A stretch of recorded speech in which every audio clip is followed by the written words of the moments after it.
Good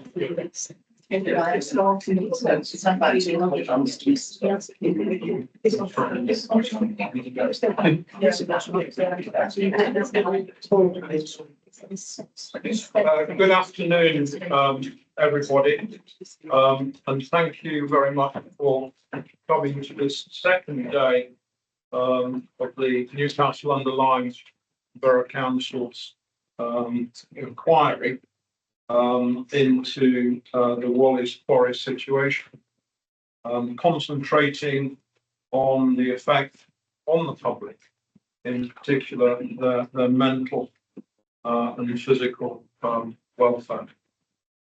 We'll just go around the table and introduce ourselves. The councillors have very kindly agreed to sit this way round so that members of the public can see them. Otherwise, if they've got their backs to you. So this explains the layout. I'm Councillor Robert Beckley-Smith. I'm councillor for the Thistlebury ward, which is immediately adjacent to the quarry, and so quite badly affected. I'll pass it out around, and the other councillors will introduce themselves. Then I'll go on to explain the proceedings. Thank you, Chair. I'm Councillor Rupert Adcock, representing the Silverdale ward. Councillor Jen Fielden, representing the Thistlebury ward and also living within the Thistlebury ward and way too close to Walleys Quarry. Mark Holland, Westlands ward. Councillor Jacqueline Brown, Silverdale ward. Good afternoon, everyone. Councillor Andrew Bob Shewitt, Bradwell. Councillor Dave Jones, Heald ward. Okay, thank you. Just to inform members of the public, matters are being live streamed and recorded, and the recordings will be available on YouTube in due course. As I said, this is the second day of hearing following the one held on the 23rd of July, and this was done to accommodate the Environment Agency, the UK Health Security Agency, and Adam Jogger the MP. All of them were not able to attend on the first day, so we just simply rearranged it. And in fact, the first day was very full, so we would have needed a second day in any event. We'll be starting with Dr. Scott of the Silverdale Medical Practice, who did attend on the 23rd, but we invited him today, given some of the issues that emerged on the 23rd. You should note that Walleys Quarry Limited has again declined to attend the inquiry. They were invited to the first day of the inquiry. They've been invited to the second day of the inquiry. They have submitted evidence which will be considered by members, but of course it's disappointing for members and particularly the public that Walleys Quarry are not here to answer questions. Today we'll be sitting from 2 until 5. The running order will be Dr. Scott, then Adam Jogger the MP, then the Environment Agency, followed by the UK Health Security Agency. Following today's proceedings, the committee will prepare a report which will be presented to and considered by the council's cabinet and then by the full council. And prior to today, various invitees have submitted written statements, and they will of course be included along with any questions that can't be answered today. Just on housekeeping, there are no fire drills planned.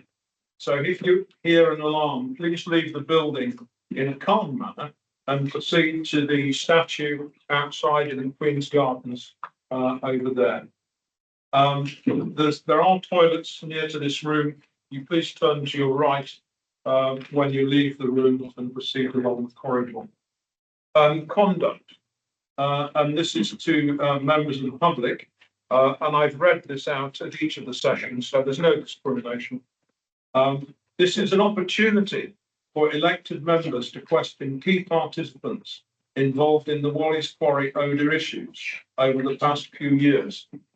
Please allow the committee to do the job it has been asked to do, which is to listen to the invited organisation and to ask questions, and this will inform the committee's work.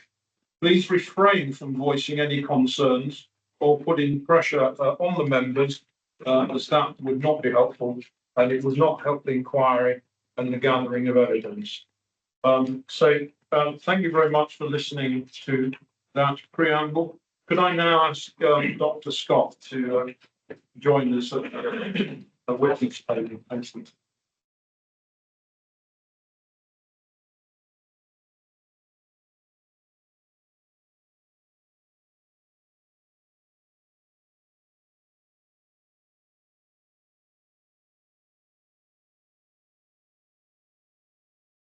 Okay, I'm very much in your hands, Dr. Scott. There was issues that came up with the evidence of the medical practice. Then there was the markers, and then there was the overall evidence. But I think we were anxious to have some clarification on that. Thank you. So just to clarify, I'm Dr. Paul Scott, Senior GP at Silverdale and Mycroft. That was all around Walleys Quarry. We have experienced the impacts through our patients, through consultations, through and putting it into their records, often at their own request. And really particularly since February 21, in parallel with COVID. There's members last time I came, there was a real, I was particularly questioned about the clarity on the study that was attempted to be done on our records and 6 other GP records in the area to see if there was a primary care health impact on the quarry on patients, both physical and mental health. And my perspective as an experienced GP, and actually as one of the GPs doing those entries, and how information could be extracted. After the meeting, I checked and clarified with individual doctor in my practice who was linked to and spoke with the declaration study. Our practice was one of the 6 practices, but the design was there to just try and get out of the data a difference on parallel practices. Now, the real problem is that most of the relevant entries would have been entered in simple free text, just typed in. And GP practices used to use read codes, now use SNOMED codes, which are the searchable measures that we use for normal research. And therefore, it's actually really difficult to get the data out to see an impact, especially when many of the physical symptoms would overlap at exactly the same time as the COVID epidemic and with lots of other normal illnesses. Now, as a GP working in the area, because I was seeing real patients, hundreds of real patients presenting with and attributing the change in their symptoms to the effects of the smells from the quarry, that would be pre-texted in. Fairly early on, my particular practice, which is the largest in the area, 12,000 patients, developed our own local code to just stamp in what the patients were telling us because they were requesting, because they were feeling that there was not sufficient recognition of the impact. So we did that, and that's in our latest search about a week ago, it's 230 patients, and these are ones who have had a major. But having reflected and having talked to the doctors involved, they knew it would have been really difficult to see from coded entries a difference, and I would agree with that. So it was almost asking the wrong questions in the wrong way to try and get out an impact. Now, so local GP, there absolutely has been this significant impact. The physical parts, the effect on asthma, hay fever, sinuses, that sort of thing, we relatively easily treated in the early days. We treated people's treatment, we opted their inhalers, we compensated, and actually a lot of those were 1 or 2 visits and that's it, and it's sorted. and people just literally had their treatment slightly stepped up as they physically felt they needed. I think it's become apparent as the years gone by is the long-term mental health impact of the randomness of the smells affecting our patients, the effect on their sleep, the effect on their social life, their quality of life within their houses and in their gardens and in just in the area, and the randomness of that. And it's the randomness, the stress through the randomness. So you might have a week or two of actual semi-normality, and then wham, up the smell goes again, and the impact on the quality of life hits again. And that random itself is almost the definition of stress. Stressful events aren't in control. They're not within control of myself as a GP. They're not within the control of my patients, which may just respond to them. And I guess, in a way, at least I'm here and back here, is in some way to bear witness to that, and yes, express my frustration that it has been to date a satisfactory resolution, and it is also ongoing. And the argument may be that these are mild, moderate impacts on people's mental and physical quality of life, but when you multiply that by the thousands and tens of thousands of impact, it's the multiplier that makes this so serious and significant.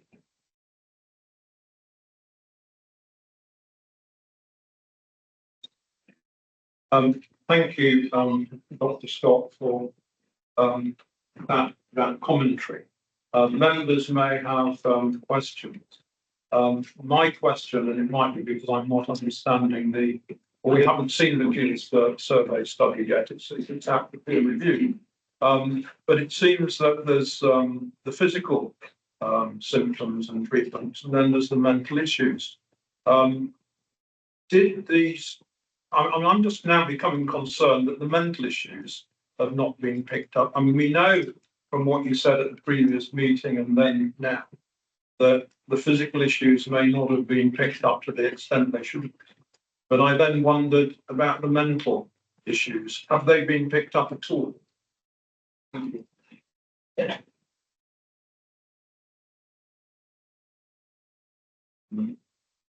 I haven't seen the study on the towards, so that's straight answers. I don't know. I think they would be also quite the codes are that they research for if they were looking for that side would also overlap with the other causes. Also going back to these almost exact parallel of all the impact of COVID, and that had a huge physical and mental impact as well in parallel. And then comparing that with another practices who are remote from us, but the difficulties, it's all in the same timeline, and therefore, and we wouldn't be coding what is quarry related depression. It would be just depression or stress or insomnia or whatever impact people are coming with us.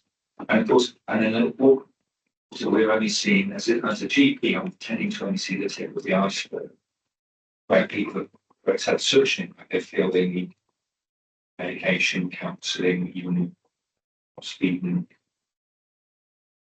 time off work or whatever, where actually a GP would be involved. A lot of our patients just they're not expecting an answer, they're just having their general quality of life diminish intermittently, X number of days a week or a month, and they're just taking it on the chin. So it is again, it would need the difficulties in the coding are similar for both physical and mental. I haven't seen work. Okay, thank you. I mean, it could be that we'll have to wait for the Keel study, and then you may well have commentary to add once that's to happen. But I'll turn to councillors.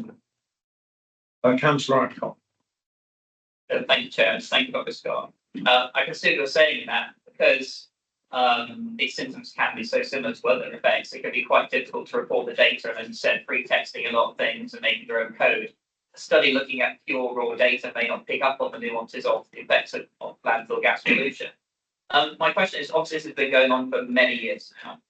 What kind of guidance have you had in terms of your practice in diagnosing and recording and treating the effects of hydrogen sulfide exposure? Have you had any guidance in terms of that? So it has been sufficient? I'm unaware of any guidance.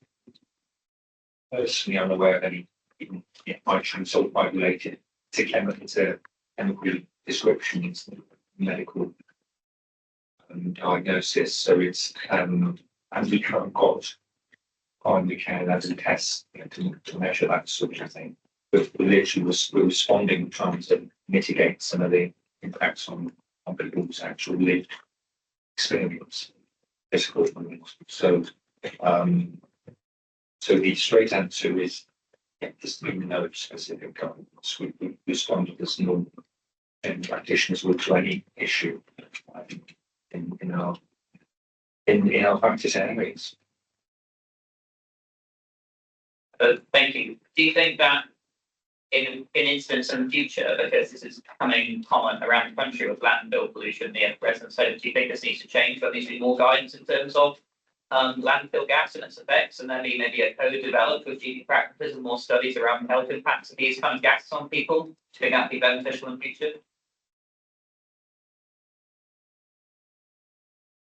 Yes, it's a straight answer. It would be pretty. Setting up these codes is very simple, and if there was some learning from this, there would be a way, particularly if it's going to become more endemic and problematic, then a straightforward, simple set of codes could be developed that would pick it up. I mean, the difficulty is you're dealing with patients' again lived experience and to some extent subjective experience of that, and if some even patients in the same house would be differently affected according to their sensitivities, set up medical conditions. So it's not a difficult thing to do, and we should there should be a way of recognising mild and moderate impact on large numbers in a much better way. Obviously, with our whole system designed to deal with more towards the moderate and severe. This is definitely scope for research and ultimately even learning and prevention in the future. Prevention is the answer to this. Thank you. Councillor Wheeler. Thank you, Dr. Scott. Good to see you again. One of the things that you said the last hearing, and you also repeated again, is that you have not seen sight of the Keel study. I understand again from what you told us that you have significant contact with a number of GP surgeries across the region, not just locally. When you're looking at studies, you would look at qualitative and quantitative research. Quantitative dealing just in numbers, it's number crunching. How many coughed, how many sneezed, how many did this, and it's just looking at the numbers. When dealing with people and impact on people, it's much more effective to have a qualitative study lying alongside it to get to the nub of the matter. If you agree with that, what value is the number crunching exercise for the Keel report going to have to sit alongside what is basically looking at impact on people, in your opinion? I mean, my understanding is that it's important. It's nearly all quantitative study, a number study, a data study, and you only get out what you put in, and we were putting in the the important stuff was in the free text. So I completely agree with you, and I'm sure most of the public will agree that this is a qualitative topic, because it's a quality of life impact on many individuals, and I understand that's not being done. So the input of the Peel study into an inquiry such as this will not be significant enough to tell us information that we need to, if you like, right the wrongs. It's too much numbers. It will be limited by its design, and design is limited this time. But I'm a GP, not so. And one more question, please. Yes, okay, and then Thank you, sir. sorry, yes, councillor Wheeldon, one more question, then I'll turn to councillor Foxu. One of the things that you also said was that you treating the symptoms with inhalers and all sorts of other things, and you can't evaluate the stress impact on people, because people tend to, I think you said, take it on the chin, very much so. And we all are people of Staffordshire who very much take things on the chin and try and roll our sleeves up and get on with things. So what this thing is doing is just allowing you to treat symptoms, but really treating the symptoms of something is not enough. In fact, it's almost bad in that you can't get to treating the actual thing that's causing the symptoms. Symptoms I would always understood to be a red flag for something else. And the only way you can actually deal with the something else is to stop what's causing the symptoms. Would you agree? Yes, I would, and that's why I guess I'm appearing here and choosing to have me is to that's because on behalf of my patients, as just as a local GP, I am equally frustrated because I'm putting a band-aid on some of the physical and some of the mental impact. So they and I know we can't really up now certainly call this. Thank you, Dr. Scott. Your input's been invaluable. Thank you. Councillor Foxu. Thank you, Chair. Thank you, Doctor, for your contribution to the inquiry, but also for your contribution to local people as a GP. The question is, have you reported your concerns over the potential impacts for public health to the Public Health UK Security Agency? Very early days, we approached them, and there was little at the time. The response was there was little they could offer in direction or their input, and therefore we didn't. And to be honest, there isn't directly from them. They have their role in outbreaks and some of the other environmental stuff. We general practice has a small but significant interface with it.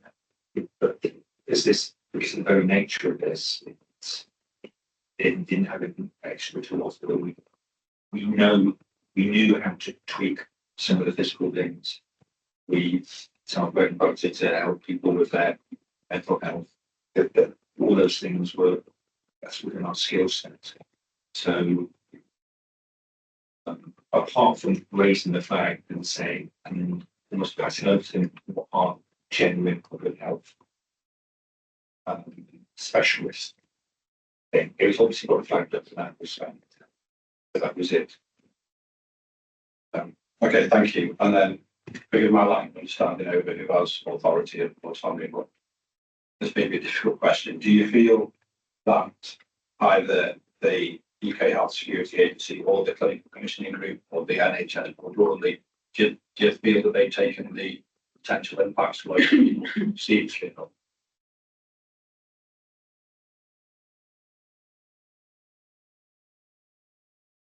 Straight answer is I don't know because I'm not party to what they did. And hopefully you'll hear that in due course and be able to read that exact question. And as a local GP, I'm interested in the outcomes, and the outcome so far has been little change, no improvement, still intermittent days and weekends and nights of the smells recurring.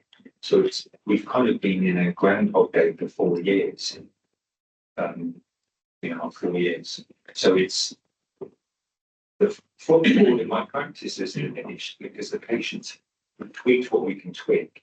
Some are still coming because it's still taking an attrition on their quality of life. But the sad thing is it's become part of the environment of our local area. And people have adjusted a bit, but that doesn't mean it's not taking its toll. So it goes into, yes, a mild model of,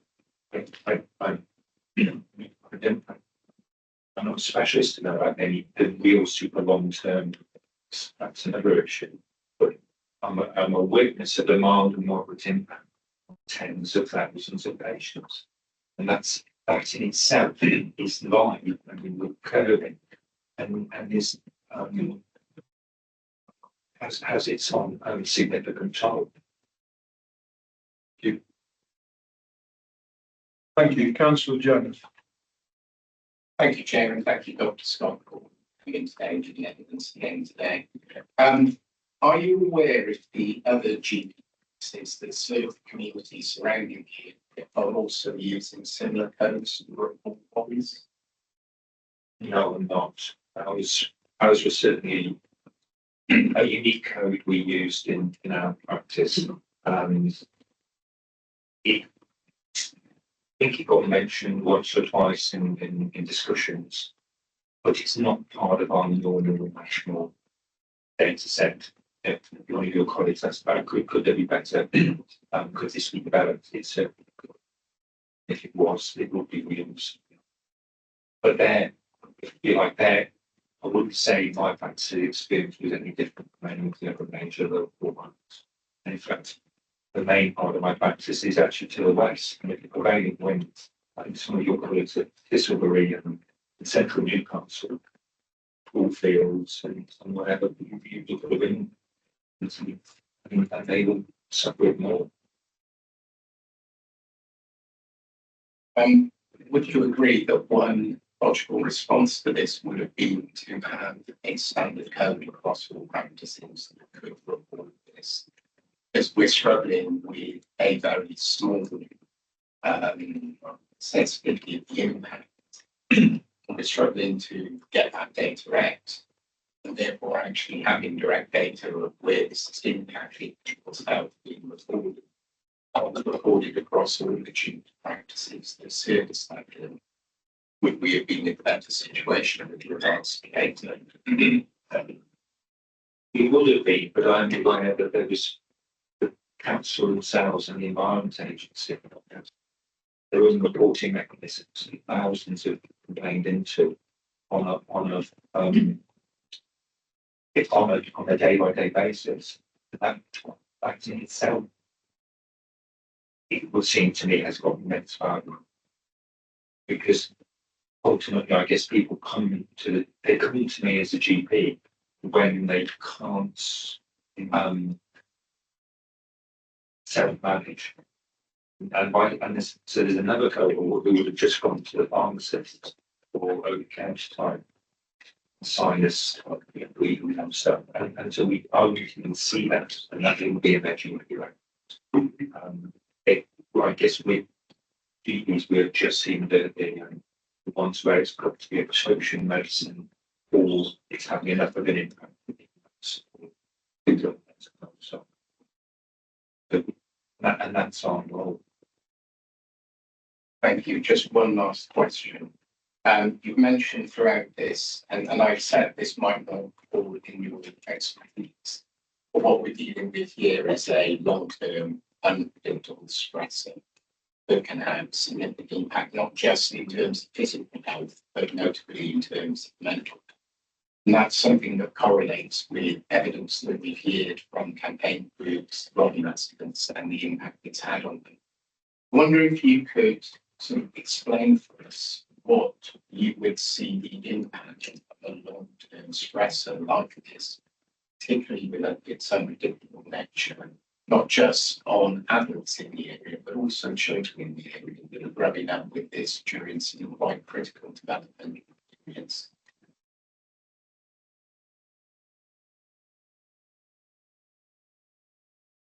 The definition of stress is being in a situation out of your control that's harmful in some way to you.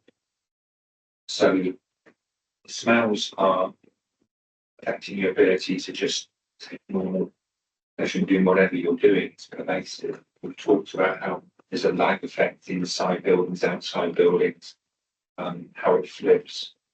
But it's the randomness that's quite difficult. So there's you get your home raised for a few minutes and then it comes. How a certain amount of stress, there's a curve of stress and health. And there's an optimum sort of kind of normal curve, and there's an optimum amount. So stress is both good to a certain level and then not tip over. So for some individuals this will be taking some out on. Again, it's hard to measure. Yes, so, but the fact is it's happening.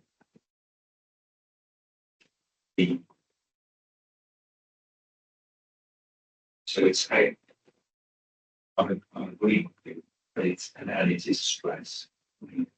It's total impact, hard to measure. But again, when you multiply it by tens of thousands, if this was just an isolated community, tens of miles from anywhere, and then you could read by real good support, but the multiplier was only in the tens or hundreds, it would be on a different scale. This is important because it's in a community of between 100,000 and 500,000, across northern Staffordshire. Thank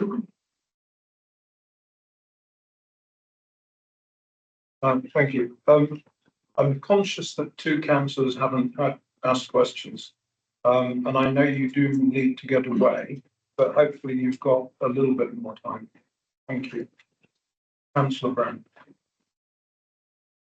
Scott, you mentioned today and at the previous session this unique coding that was developed, and I think you mentioned some 200 plus patients that you have on coding.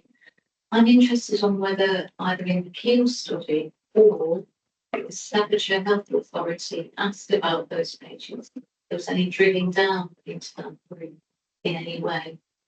I'm interested in that. I limited and say the study Keel one is quantitative, as your colleague pointed out. And then because it was across 6 practices, they made it generic and that our code they didn't want it, didn't want one practice to make a difference. We weren't asked about it, but it wouldn't have been searched for because they wouldn't have known about it in the national data set.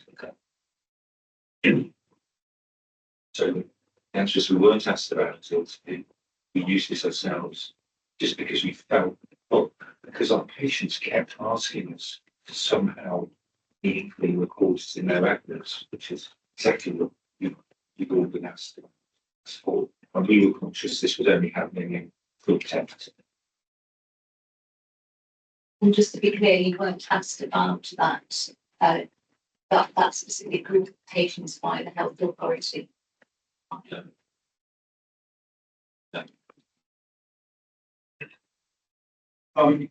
Thank you very much indeed, Dr. Scott, for coming. I must say that personally, as chairman, I see the body language of the members that I find your evidence very compelling and very worrying when we've seen some of the other reports. I mean, obviously, we need to await the Keele report, and we ourselves as a committee will be pulling things together by way of report. And I am in the hands of members, but of course, as chairman, I've got to sum up, and I think we would value further input from you at a later date. And the body language suggests that's correct. So hopefully that would be agreeable to you. I've got no idea as and when, but certainly I think we need to remain in close contact. Thank you very much.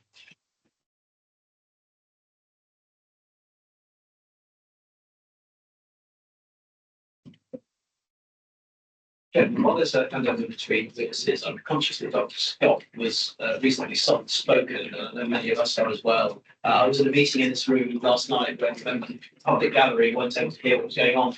Can we be heard both on the recording and also live? Is this audible? Are people picking everything up? Maybe a couple of borderline. Borderline, okay. Well, I should project. I don't know whether others are able to do so. Thank you.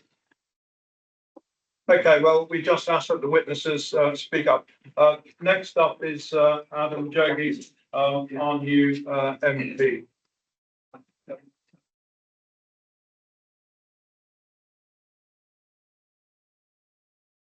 Thank you.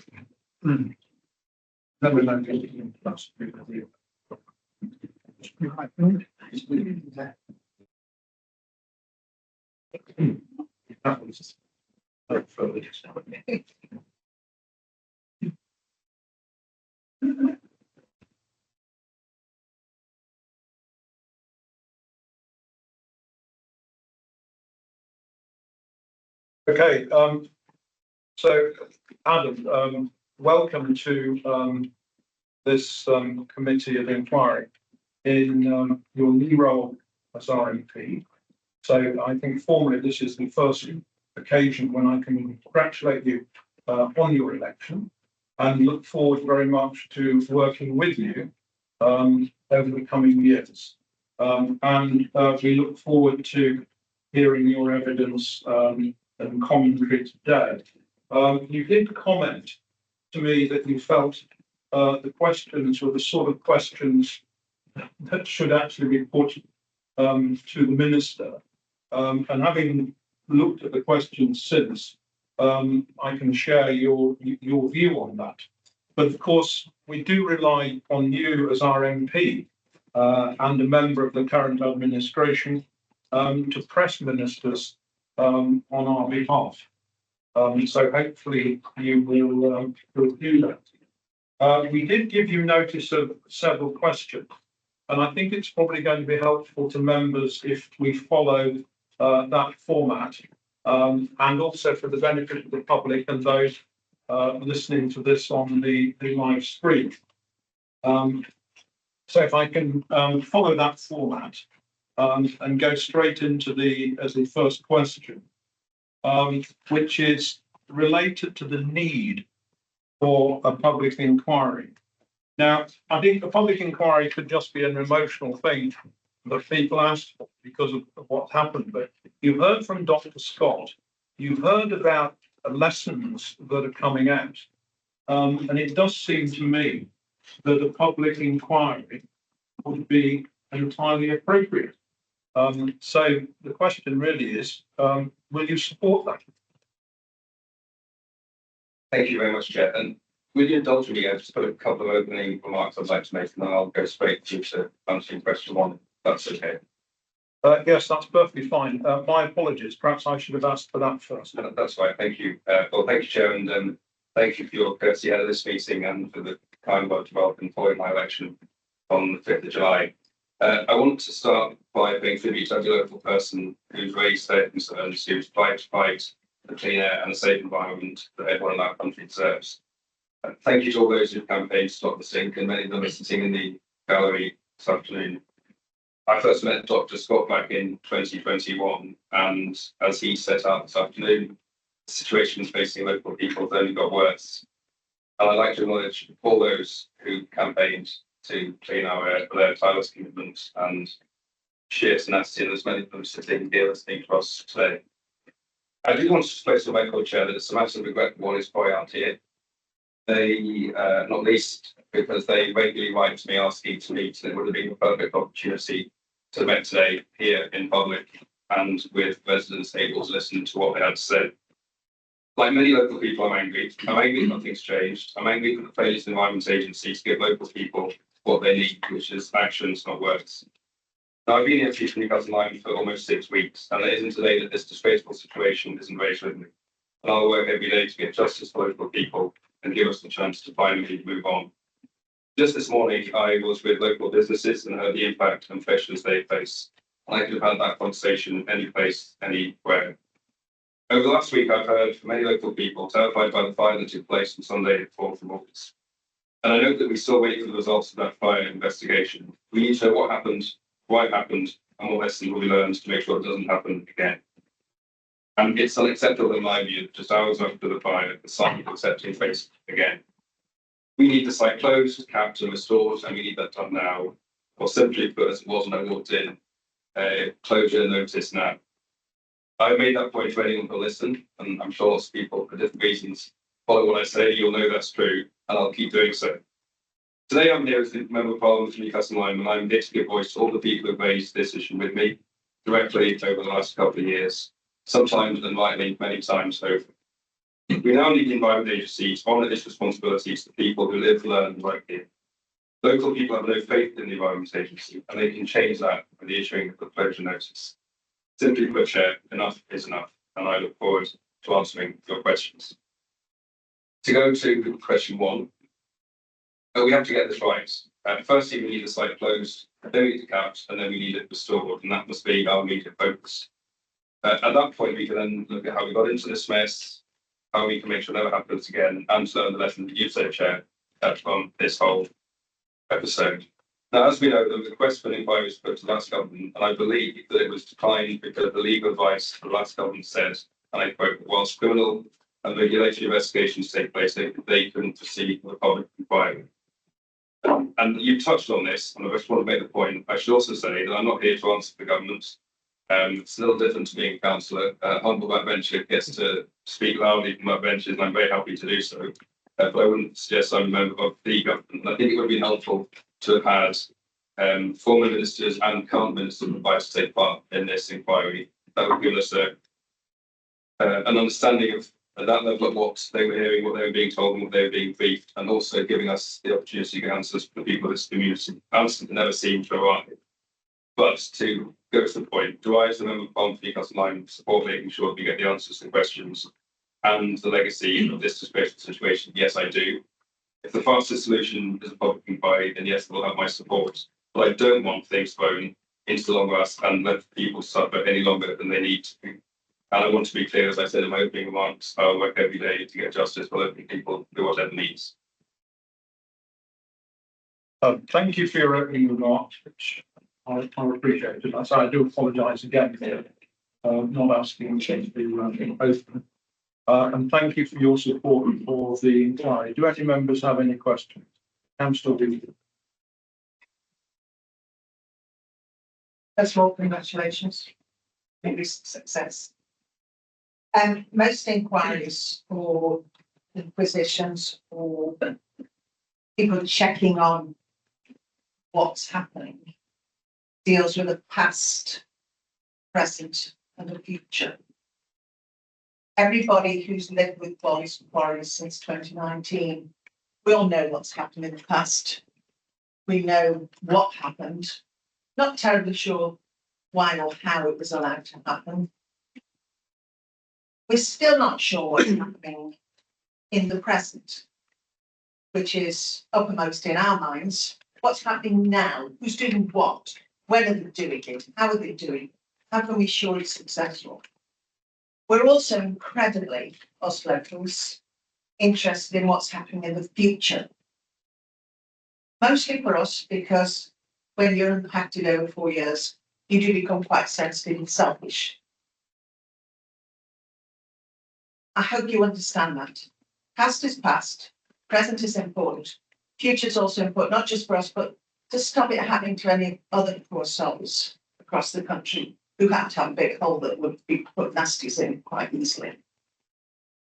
What do you see is the best way forward for you as our MP to make government sit up and actually do something, not pontificate about it, not fill the place with wordage about, oh yes, we'll have an inquiry, oh yes, we'll do this, oh yes, we'll do that.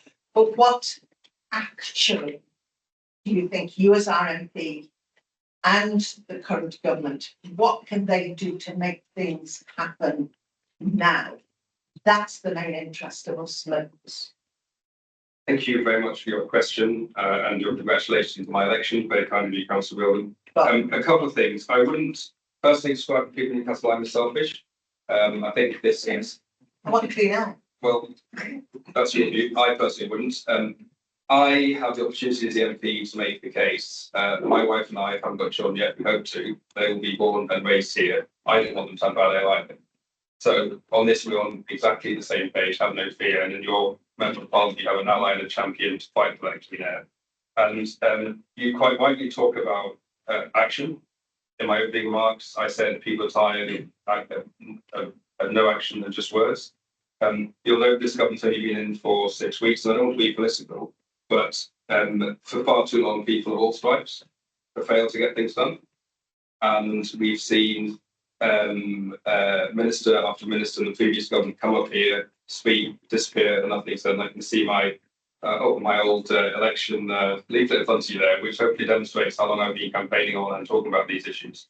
But for me, as a member of parliament, it's making sure that I take the views and points people have raised with me and bang on the door of every single person who can help us make that happen. The very first thing I said in parliament, or the very first question I should say, the very first thing I said was the very first question I put to the minister was about Walleys Quarry, and they would ask you to look at Hansard. You can see the response that the minister provided to me.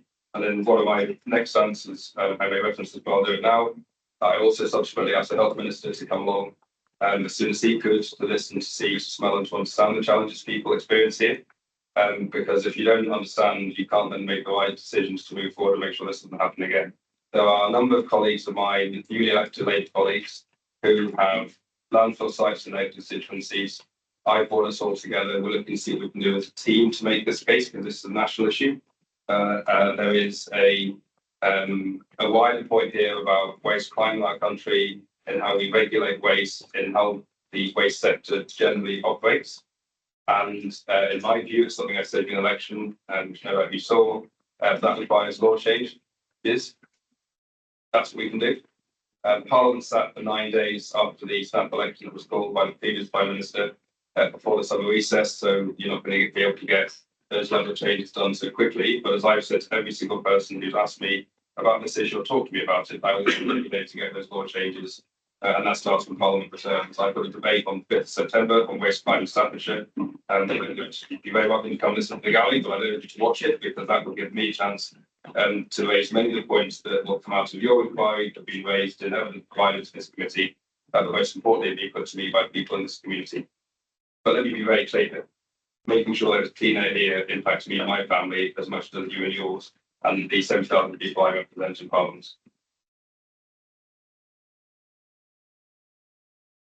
Thank you very much for your response. I think one thing that it's worth emphasising is that from the people that you may talk to, the people in this room, the councillors who see sitting here, this is very, very much a non-political problem. We all feel it across whichever party we represent and support. So that's an important thing to acknowledge. It is a non-political problem. That's what I said. With you talking about September as the first thing something's happening, and whichever government, whichever party colour was in position at the time, I would still be asking the same question. What's going to happen now? And you've already mentioned September as the first time something's happening. We've been waiting since 2019. I would very much like to have my way of solving the problem is you have a schedule of when things are happening by what date. Discussing it, sucking the teeth, and if you're going to change the law, you've got a green paper, a white paper, consultation, discussion, House of Lords, back to, it's going to take a lengthy time for actually legislation to impact. And meanwhile, we're still putting up with the fact that the Environment Agency has and is riding roughshod over us and dragging their feet and being allowed to drag their feet. So my question, my supplementary question is, what can you do now? If you'd, but I'll just repeat it, perhaps that's a bit easier. I didn't say the first thing I do was September. What I said was the first opportunity I'll have in leading a debate on waste crime will be in September. The very first thing I did, Parliament sat on the 17th of July. On Thursday, the 18th of July, the first thing I did as a new MP was to get up and speak to the minister, right? I've had several meetings with ministers, with the Environment Agency, with colleagues who have similar concerns, because the more people who raise these issues, the stronger our card is to make sure that we get the waste sector regulated properly and held to account properly, and making sure we can give organisations and agencies like the Environment Agency the powers they need to get things done. With respect, I alone can't get this sorted. This is a team effort. This requires the Borough Council, the County Council, ministers, the Environment Agency, and local people all around the table. In fact, what I come to in my later answers, Council will about the restoration plan, which is something that not many people, well, it's not as popular a point to mention as closure notice. Of course, we want the site closed, but then it's the restoration, the safe and secure restoration going forward. I wrote many months ago, and perhaps that's the lesson that's in front of you, asking for a meeting with the County Council, Borough Council, to talk about finances that underpin that restoration plan. Yet to have that meeting requested and accepted. Hopefully, by mentioning it today, it may. But we need all the people to help make this happen around the table. And my predecessor did his bit, and I'm sure tried his best. I will do mine, and I will continue to do that. 6 weeks in, I am already known for being Mr. Walleys in Parliament when it comes to raising that issue on behalf of my constituents, and making sure that people in Newcastle Lyme get the clean air that they deserve. And you will probably know, Councillor Wilden, that my job before this one as working for Shadow Air Quality Minister, so I spent a lot of time looking at waste crime and air quality. I'm not by any means an expert, but I know what I'm talking about in many areas of this, and I'm making best use of my knowledge and understanding so far. And I will happily meet you any place, anytime to talk through what I'd like to do, what I think we all want to do, which is clean air. And just to be clear, as I said in my very initial opening remarks, I didn't say this is the political point by any means. What I said was we had governments who, and I actually think I said all parties, who've got to the place where we are now. People are tired of the games, they're tired of being played against each other. All they want are answers and action and a closure process and a safe and secure restoration. That's what I'm working towards. Thank you. I have one very short, really short. Well, I'm conscious It that depends on what Mr. Jones has said. I'm conscious that other people want the floor. You can come back, but I should really turn to Councillor Jones. Are you saying yes or no? I'm saying, would you let Councillor Jones take precedence? But this is on the point that Adam, Mr. call me Jones Adam. just. Call me Adam. Okay, That's my name. You said that it's very important you want to give the Environment Agency the powers to get things done. I thought they were the only people who had the power to close Walleys down. We as the local authority and the county council don't have that power. It's the Environment Agency and Secretary of State who has that power. But if you want to give that to Environment Agency power to get things done, why don't they have it? Or do they have it and they just haven't? Thank you. Thank you, Chair. Thanks, Councillor Wilden. I'm very conscious that we ought to make this party political, but all I'll say is the previous government took a particular approach to the financing and powers of the Environment Agency. I encourage you to go and look at some legislation that we saw, I think it was around 2012, which reduced some of the powers and certainly had an impact on the budget that the Environment Agency had at their disposal to do some of these things. My own personal view is I think the Environment Agency is too big to function. Sometimes we talk about air, sometimes about nature, and it's about water. I think we need to, and I say this is my own personal view, we need to look at the size and scope and reach of it. But the Environment Agency, not that I'm here to defend it by any means, because I think they let a lot of people in this commission across our country down. But I think it's worth looking at what changes were made between 2010 and 2015 to provide us in the context of the mess we're in now. Yeah, thank you. I've got Councillor Jones, then Councillor Fox-Hewitt, and then I'll take Councillor Holland. Councillor Jones. Thank you, Chair, and thank you, Adam, for coming along today. This smell and the impact of it has been something that certainly I've been living with since moving to Newcastle in 2010. It's something that's been ever present since around 2010, 2011, this smell. Whilst it has ramped up significantly, it has been a long-term impact. What we've heard extensively from the evidence from Dr. Scott today and also previous sessions, the health impacts of this. And in particular, my biggest fear are the long-term health impacts of this. What's going to happen to the health of the population surrounding Walleys Quarry in 10 years, 15 years, 20 years time? And in particular, what's the impact of this on the health of children? Now, we've heard today from Dr. Scott that there is very limited knowledge of long-term exposure to these levels of hydrogen sulfide. Not with the request that you made to the Health Minister. What can you do to ensure that local practices such as Dr. Scott are working really hard to get on the forefront of this and dealing with the impacts on residents' health are properly supported? Thank you, Councillor Jones. Look, this is, and I've said this all along, this issue of the health crisis as much as an environmental one. And there's one particular person who's in the audience who's made that point to me many times over the last couple of years. And I think it's important we factor that into how we respond to this. As you know, I have invited the Secretary Minister of Public Health to come here to listen and to smell it. I also believe the council has written to the Health Minister asking to join that meeting, which I think is hopefully both sign and support of what I'm doing, but also a recognition of the non-partisan nature of this. And for me, it's about making sure that local people are able to raise their concerns directly with people who can help us do something about it. The specifics of children and young people, I'm not a scientist, but I do know that hydrogen sulfide is a heavy gas. And if you think about, you go down Silverdale Road, you've got nurseries, primary schools, scenarios at the top. I've been into both recently and one of them today.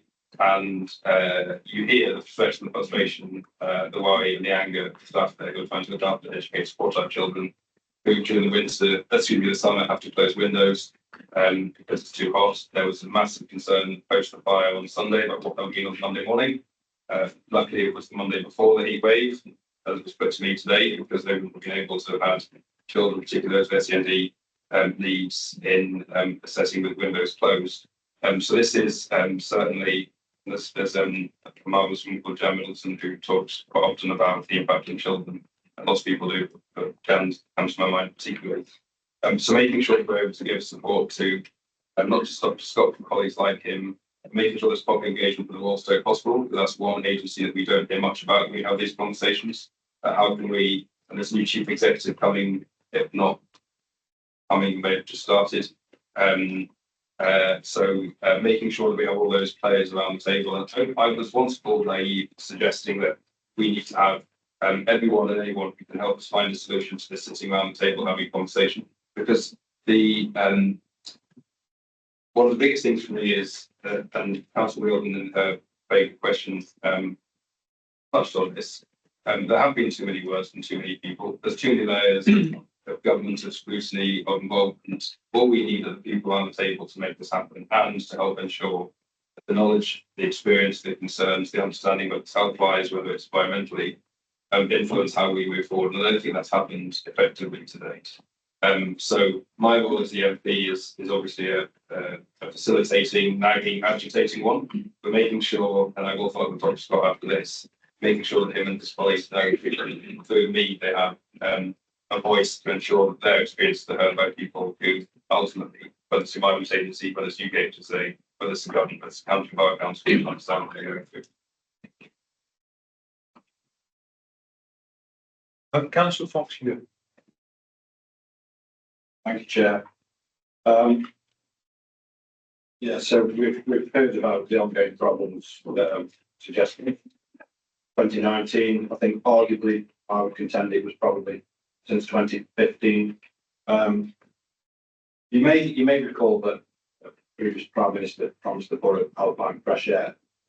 Now, I'm aware that you've had a number of discussions with ministers within the new DEFRA team with their various remits. And my question is, has anything been handed over to that new DEFRA team with regards to ongoing work to secure a potential resolution? Or are we as a borough, as residents, are we starting from scratch in terms of a government departmental approach to trying to bring about a resolution? Thank you. Thank you, Councillor Chair. Look, I don't know what discussions my predecessor would have had with ministers in the last government. I don't know what the handover process between outgoing ministers and incoming ministers look like. I'm very happy to write to the relevant minister. There's two. There's one responsible for the Environment Agency and there's one responsible for waste. I'm happy to write to both to find out what things they received from their predecessors to make sure there is that continuity. Some people have said, oh, you know, why is Adam raising this or why is Adam talking? There is an element of what's happened to date was done by somebody else. So there is an element of where you start, how you pick up things. But having that continuity, I think, is massively important. So making sure that that has happened is important. I will take that as an action to follow up, and I will happily share any response I receive. I'm going to make a note to do that.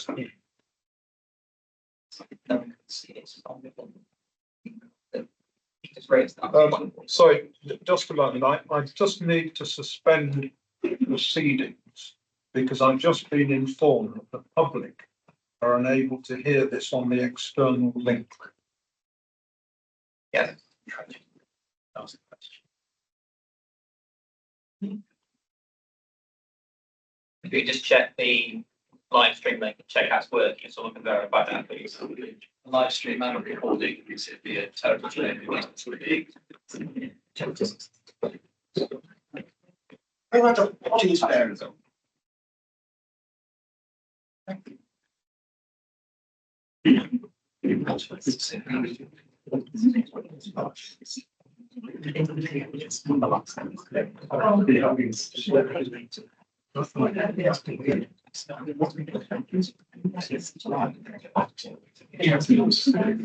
the sound?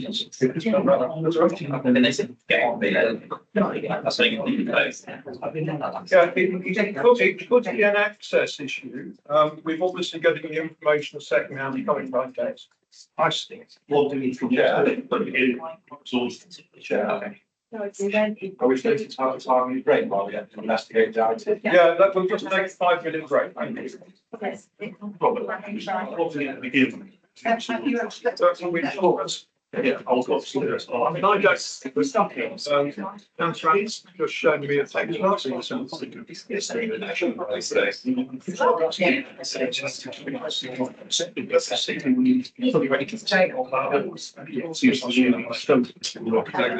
it should have. It's all right. No one can see it. Yeah.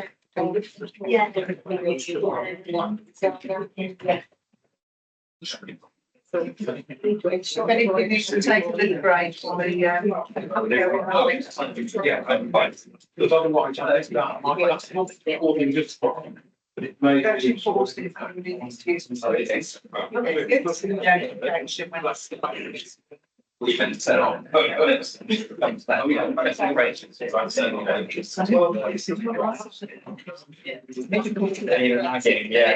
supposed to make that work. It's like, it's really weird.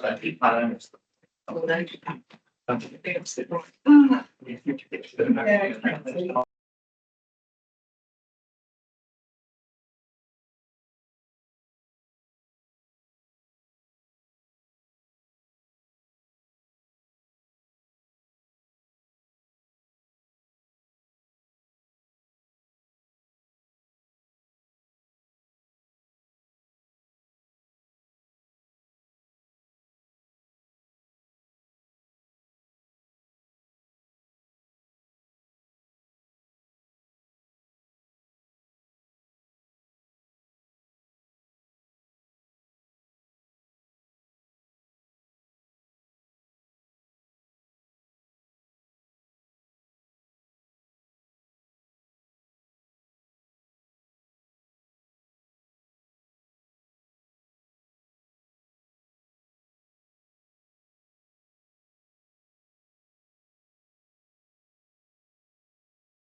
placed on YouTube.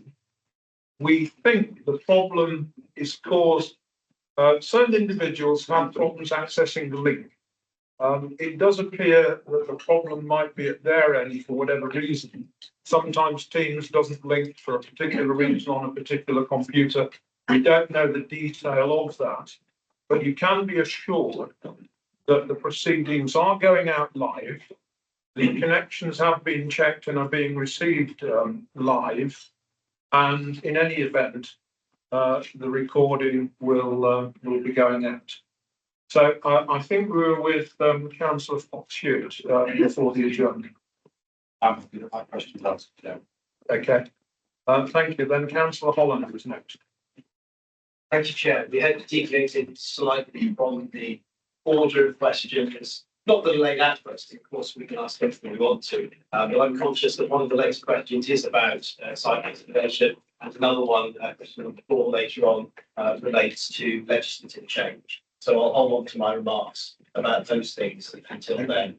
But if I may, welcome Adam, welcome to Newcastle. I think I read my electoral register and I understand I am now the one person in the room who represents you, your local councillor. So I hope I can earn your support as well as you mine. We've talked a lot, and in your opening remarks, you mentioned that step number 1 is the site closure notice. Everything else follows from that: accountability, having an investigation, having a public inquiry, proper research into the health impacts of this, preventing it through legislative change from ever happening to anyone else again. But step number 1 is this closing thing. I've been very vocal over a long number of years in my criticism of the Environment Agency. And I wanted to test your understanding and to ask, are you in agreement that actually the only organisation that is the principal regulator of this site is the Environment Agency? And would you accept that, unlike any of us, you as an individual entity, us as a borough council, the county council, the health security agency, anybody, the Environment Agency is unique in being the one body that, with the stroke of a pen, can close the site down, because your predecessor was extremely frustrated in much the same way as you will be, and all of us, all the campaign groups, all the residents, that they chose not to do that. And I remember 4 years ago asking the question, is it the case that the Environment Agency lacks the power to close the site, or is it the case that they are overcautious or inadequate as a regulator and are simply choosing not to close the site? We've heard evidence, including testimony from your predecessor, that it is in fact the latter of the cases, that there has been an overcautious application of the regulator's code. There have been opportunities missed in the past to accelerate the process of bringing this site into compliance, and if not possible, closing the site. And your predecessor was quite clear on that. So is it possible for you to talk to us a little bit about your view of the Environment Agency, whose representatives we are going to hear from later, and what I would term their failings, but you may be more diplomatic. Thank you. Thank you, Councillor Holland, and it's been our to go to an agenda collected.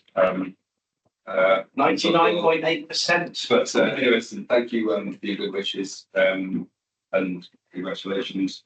I think your question has spoken to what I've tried to make a theme of my contribution this afternoon, which is if we're all on the same page, we're far more likely to get things done. Now, a little bit of the questioning history didn't allow for that to be demonstrated. I think hopefully now we're in a place where we can make that case, because nobody in the audience today or who lives in any part of the press line gives two monkeys about whether Labour Tory closed it, who's done this and the other. All they want is the damn thing closed.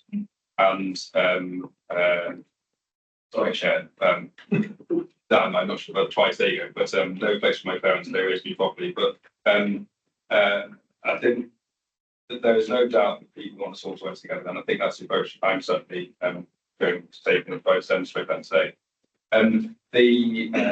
On the face of it, yes, the Environment Agency, who has the power to close this site and to issue a closure notice, I think we're all clear on that and understand that.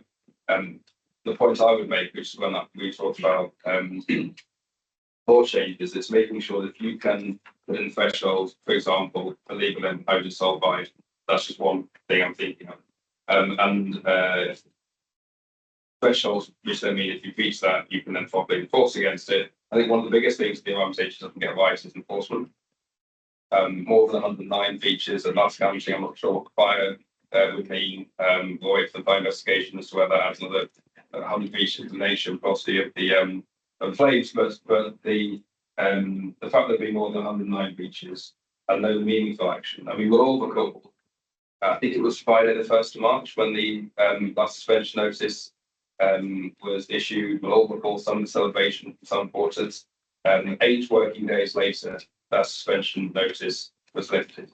And I raise that because there was a very bare minimum threshold that Walleys had to meet before the EA was no longer able to maintain the suspension notice. So there are things you can do. Raise the threshold, increase powers when it comes to, as I say, enforcement of breaches, and then we may get to a place where you aren't leaving local people let down, left behind by an agency that on face of powerless. So yes, it's the Environment Agency abolition of closure, which is to make sure the EA has got the powers it needs to properly enforce and to protect the lives of local people and clean our air. It's me as one small part of the parliamentary policy decision making element to this, policy making element to this. I'll be pushing for. So we're both right. The Environment Agency yesterday just making sure that they, and I think it speaks to my previous answer to Councillor Wilson. If we get the waste sector and system in that country operating effectively, regulated properly, many of these issues will be dealt with. And that will require, and I know that I can't help when things timetable, but the debate that I've secured in September will allow me, with the benefit of Parliament's privilege, to be very clear with people about what waste crime and savage meant to many people, and I will do that. That will feed on and from many points you will raise collectively, and people raise day in day out in their communities too. Thank you for the answer. I think I'm glad we agree that the Environment Agency needs to act. You've spoken a lot about what you've already done in Parliament, what you intend to do next. I think one of the things that will be helpful to you is the report of this committee. Certainly, if you're looking at legislative change, one of the outcomes of this committee inquiry will be a report that includes answers to our third question: what if any opportunities have not been missed to resolve the issue sooner? And the second question: what needs to be done next and by who? What contact have you had so far, and I appreciate it's early days, with the Environment Agency directly? What pressure are you able to bring to bear on them to do the things that we want to see them do? Appreciate your view on what powers they have in their toolkit at present time and whether those need to change. But I have always been clear, they can issue a closure notice, they should issue a closure notice, and the fact that they haven't done so already is tremendously frustrating to all of us. What can you do between now and September, when Parliament starts sitting again and you can get legislative balls rolling and you'll be able to have personal contact with ministers? What can you do to bring pressure to bear on the Environment Agency to ensure that this site is rapidly closed? I mean, the ongoing investigation into the fire, you've got to hope that either a massive waste fire is in itself a breach, or evidence clearly of a very serious breach of the terms and conditions of their licence. What can you do to put pressure on the Environment Agency? Thank you. Thanks, Councillor Holland. Look, I know for those points, if a fire on the scale that we saw on the 4th of August doesn't count as a breach, I don't know what would. And the fact that they're able to accept waste, and you'll have seen I've made public comments about this, and that's another day. It's unacceptable. You're not here to defend the EA, neither am I. You're not here to defend Walleys, none of us are. But the idea that they've been able to accept waste so quickly with the investigation not complete and findings published is unacceptable. And I don't think anybody would disagree with that. Where are we today? So I have been seeing the Chief Executive of the Environment Agency can't remember the date, but it was, oh, I think it may have been 20. Anyway, I can't remember the date. It was the end of July, or Parliament rose. And spoke in no uncertain terms about the need for closed notice to be issued yesterday. I believe that that message was heard, and we shall see. But I will be following up with a note post this conversation, some points that you've raised with him as a neat excuse for everybody again. I also, now to be fair to the Environment Agency, after the fire on 4th of August, I think on the Monday, Tuesday, and the Wednesday, I had direct contact about where things were, what the response was like, what engagement taking place across agencies, so the fire service, via the county councils, for development stakeholders, and in those calls, I made the point that, well, you know, so well and good that we get initial response sorted, and so well and good that we are being factored here. But if this is happening, and if, you know, if that fire taking place, and we wait to see what the results tell us, but if that's taking place in a windy day, and those flames have gone in a different direction, the potential devastation can be huge. Sure. So that's not to take away from the potential impact of gases and what that's doing to people, the ancient iron sulfide and all the rest of it. But though that fire could have been, I think, you know, horrendous in every conceivable way. So if it's not classified as a breach, I don't know what would. So I have had at least 4 direct engagements with the Environment Agency in the last 5.5 weeks. I spoken to the Secretary of State twice, and both the Waste Minister and the Minister for the EA have raised it directly with other ministers. So I'm trying to do as much as I can to get into the heads of people. As I say, I'll follow up post this, post my appearance this afternoon with reminders, not the word, but I've just been before the committee on behalf of 70,000 people, and this is what we got. So there's EA representatives here, but I will happily make that case directly to Chief Executive.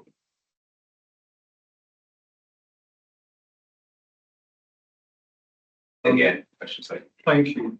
I think we've sort of done question 1, and we've strayed into Some more questions. all the other questions. But I think it's important we don't use site. And I think if I can just deal with question 2 fairly easily, and then we can move on to the other. I mean, question 2 was about the restoration. Where there's concern that if for whatever reason Walleys Quarry limited the vehicle and ceased to exist or whatever, then there's question of what happens. So I think what we need from government is some sort of commitment that if the world ended, if I can put it that way, i.e. the current operator ceased to exist, that the site would not be just left. Thank you. Thanks, Chair. A very important question, and this wire stress presumably wouldn't just appear now in the last 5 weeks and the last 6 months. I have to say it's a little bit concerning for me that we're now hearing the language of government needs. And I say that because you also just want to be going on. And what happened to the financial modelling behind the restoration, the initial restoration plan? What contingencies did the Borough Council, the County Council, and other relevant stakeholders put in place to make sure that if things got to this stage, and presumably any authoritative and effective body worth their weight in salt would be able to and would be wanting to make sure they had made such contingencies and such preparations, because without safe and secure restoration of the site, as important as closure is, lots of local people, all those people were left with the consequences of what happens at the landfill site. And as you alluded to in your comments, it's very easy for people to create a mess, run away, and leave other people to clean it up. And making sure that residents are not left to clean up the messes of others, it's got to be a priority for all of us, and certainly will be for me. Now, in many ways, as I was thinking through my response to this question, the first thing that came up to me was the environment agency should pay. Right, many of the presumably effective enforcement means you issue fines. And if you issue fines, you then generate income that comes from those fines. What's that being spent on? And you know, I think at this stage we need to be looking at whatever we can do to speak to whichever relevant people we can to make sure that we aren't picking up the pieces and paying the bill for the mess caused by others. Now, as I've indicated, the restoration of the sites is one of my biggest concerns. It can't just be about closure, it's got to be about the safe and secure restoration. And I use those four words in that order because I think that is relevant for all of us. And we also need to have a restoration plan that's fully costed and meaningful and achieved, and you know, it needs to be based on the current financial situation as well. I think there was initial figures in 2016, and then it was reviewed, and then the data was changed in 2021, and it looked at the substance of the document, not much had changed, detail substance-wise. So making sure that we aren't just sitting, I don't mean we, I mean we collectively, aren't just sitting on our hands and then have to go to begging polls. There are people who should be held accountable and forced to pay for the mistakes that they caused.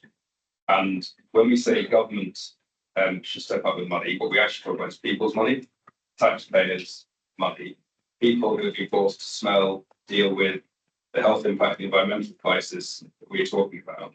So this question, whilst I understand this background, my pushback is what we actually need is that we are expecting taxpayers to be forced to deal with the consequences of where we are now to bail out the restoration plan to try and find some meaningful way forward. In my view, that's unacceptable. And I will make that case here, and I'll make that case elsewhere too. Because why on earth should people be forced to pay twice over for what has been some of the most difficult, horrendous experiences, personal experiences we share with people who forced to live with. So will I do whatever I can as the MP P+9 to get as much support as we can to get ourselves through this? Yes, I will. Will I support and tolerate local people being forced to pay twice for their taxes? No, I won't. Yes, thank you for that robust reply, which I wouldn't dissent from.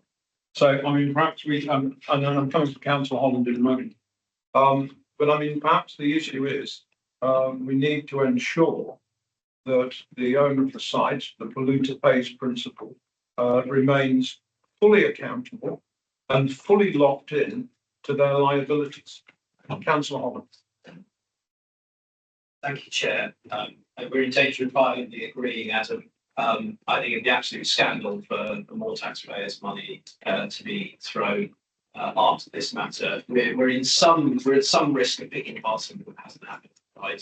Site restoration, sites like this is secured by a bond.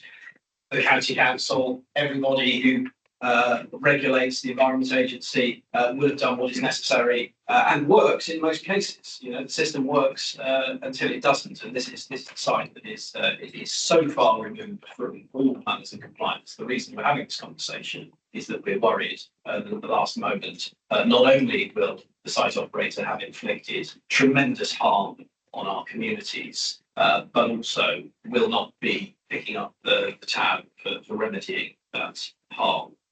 What I would say is, and you've been very clear in what you said, taxpayers should not have to bear the burden of this. However, if the Environment Agency is made, for example, to pay, that is itself, you know, that's another branch of taxpayers' money that's going into that. So I do not believe that the revenue raised from fining operators and other entities that the Environment Agency regulates would cover that kind of operation. we've heard in evidence that the previous government, albeit it's an absolute scandal and it should not happen, we should do everything to stop it happening. It was a team. The previous government had undertaken as a last resort to guarantee that the local taxpayers would not have to bear the burden of site restoration of Walleys Quarry, and that would be met nationally. Will you undertake to try and secure a similar promise from the incumbent government? Thank you, Councillor Holland. Three parts to my answer on this. First, you're right, the bond is held. My concern is that the bond is nowhere near the sum required to restore this site effectively. So, all well and good having a bond that is £1.8 million, and the site's restoration costs are estimated to be between 18 and 20. Who's going to fill that gap?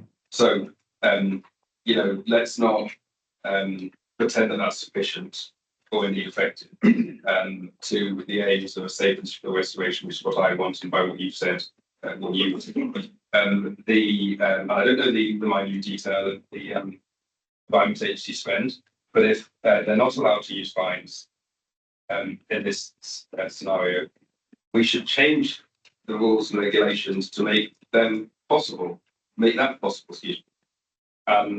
And it's really easy to, I'm not saying this to you directly, but I think generally for us to look at obstacles, this can't work, that won't work. Well, unless you ask, unless you try, knows where going to be the answer.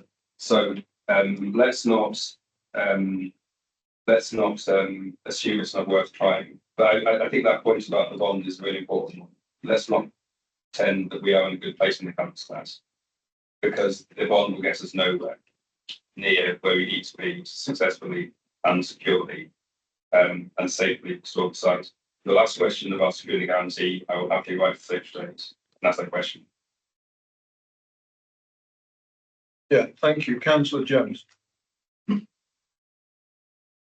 you, Chair. I think we all agree that we want to see the site capital restored as soon as possible and done properly by best practical means. But one of the things that always concerned me is, are we effectively going to put a rather nice sticky plaster over a festering hole? And numerous times we have requests for core samples to be taken on the site. Because we're dealing with this odour, something is clearly generated in that odour.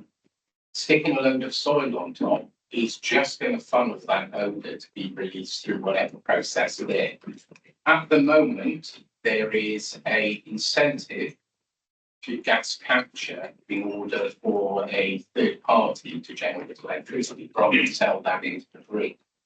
My concern is that if we close the site, capped it off, restore the site tomorrow, we're still going to have stuff buried underneath that that's generated significant amounts of gas.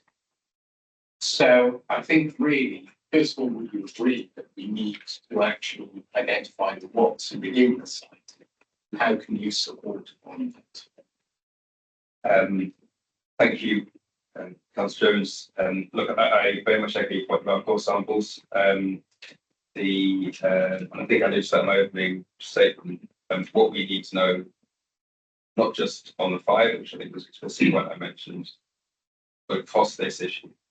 What's happened, why are we here, what on earth has been put into the ground, and what on earth is causing such unnecessary, potentially unsafe, and all the rest of it, odours and toxic fumes, all the rest that come from the site. There's been some concern about too many words and all the rest of it, but the point is there's still answers required. And if the answer has been sought and secured and provided, you've got to keep asking the questions. Which means having those meetings for the development players around the table. It means raising with ministers of parliament. Okay, I'm uniquely able to do that, but we can all collectively work together to make sure we make that case. And I will. I've got a growing list here of points that I'm going to mention back to the Chief Executive of the Environment Agency, and I'll add this to it.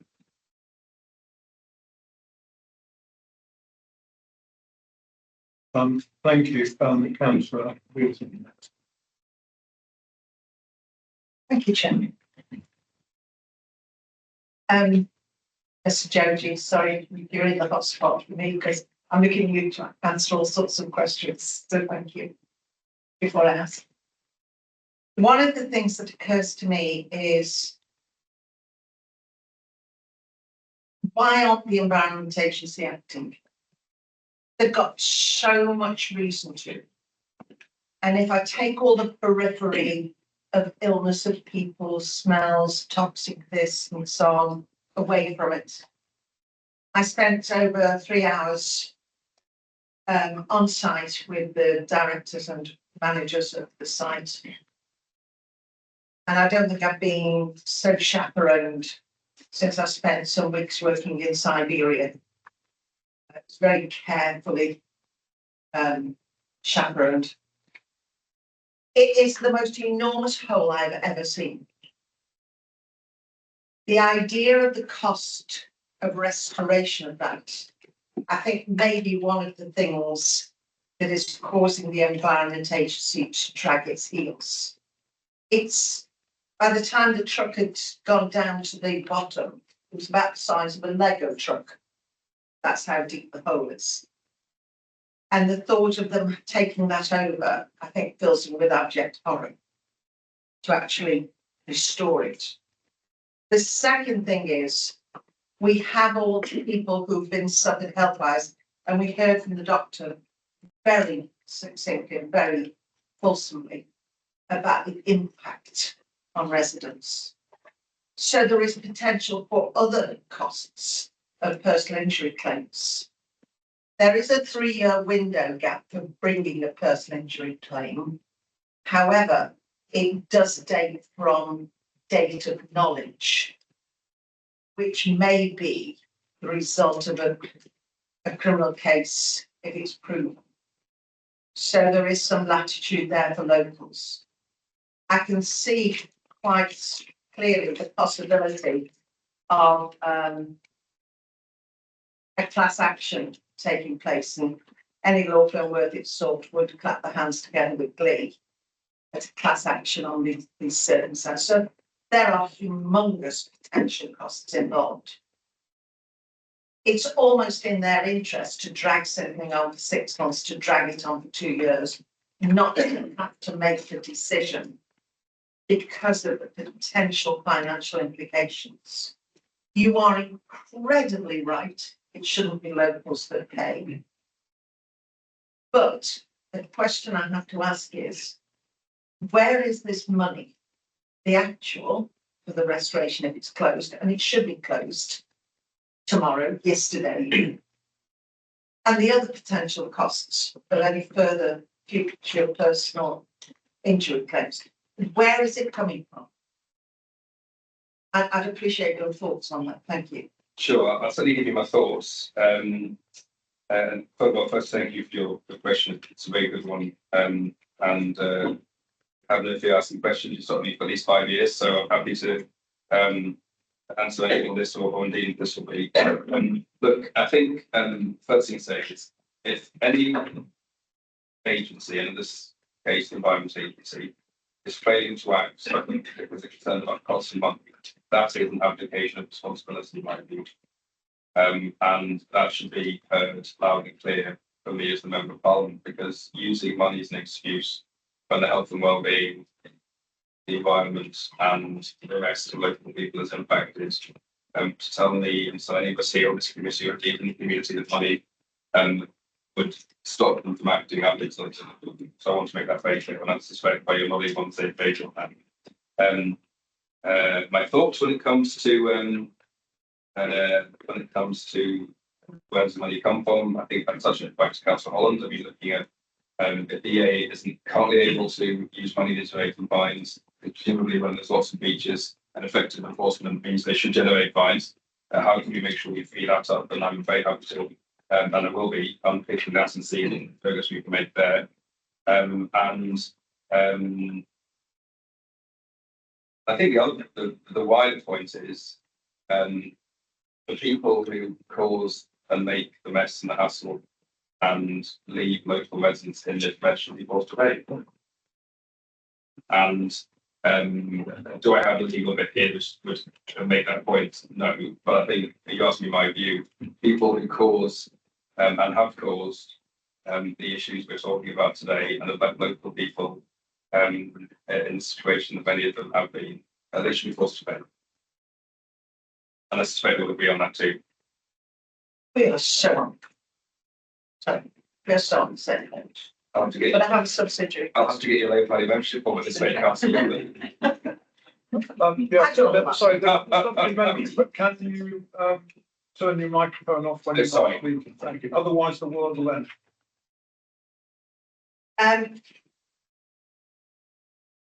Thank you. Yes, the Environment Agency have, to quote, abdicated their responsibility. And I love search engines, not Google so much, but others. And having been on search engines and looked for other landfill results and the Environment Agency acting, I find that others have not only been fined, the directors all being fined, the company being fined, but the directors actually serving prison sentences, not too far away from where we are. I look at those results and find that they are smaller concerns, so it's easier. So, you know, pick the little guys off and do what you have to stop them. And I still have concerns because Walleys Quarry is so large, that's why they're dragging their feet. I also add to that, and it's to do with the personal injury comment that I made, who's going to pay for that if it happens in the future. Something that the doctor kindly mentioned is that it's not just, everyone thinks it's people who are as old as me and babies who are affected. But there are other vulnerable people of all sorts of ages. And there is a principle in English law, take your victim as you find them. So if someone has a lung problem, if someone has a skin problem, if someone has all sorts of mental health problems and they can't go out and they have claustrophobia and they can't have the windows open, you take your victims, you find them, so they might find that there is a humongous reaction from all sorts of people. So I'm still not sure where this bottomless pit of money is going to come from. How rich is the Environment Agency? Because they need to be sort of Californian rich to be able to deal with this sort of outlay. You tempt me to be political there. The only rich president in California I know was Mr. Sunak. But anyway, look, this is a serious point. We don't have certainly much repair. Well, I don't know money, but anyway, to the next sentence. Look, you and I are going to find the answer to this now. So for me, and I'm sure Mr. Bellman's been expected to have found the dotted line of where you can find the box. What we need to do is find, in my view, the consensus to hold the people who should be paying, that have helped us get into this mess accountable. In my view, that would be looking at how we can make sure that fine generated, and you talked to Councillor Wilden there about other landfill sites across the country that directors were fined and all the rest of it, fines were issued, income generated. So I'd much rather we focus on what you and I can do together to make sure that we open up as much as possible.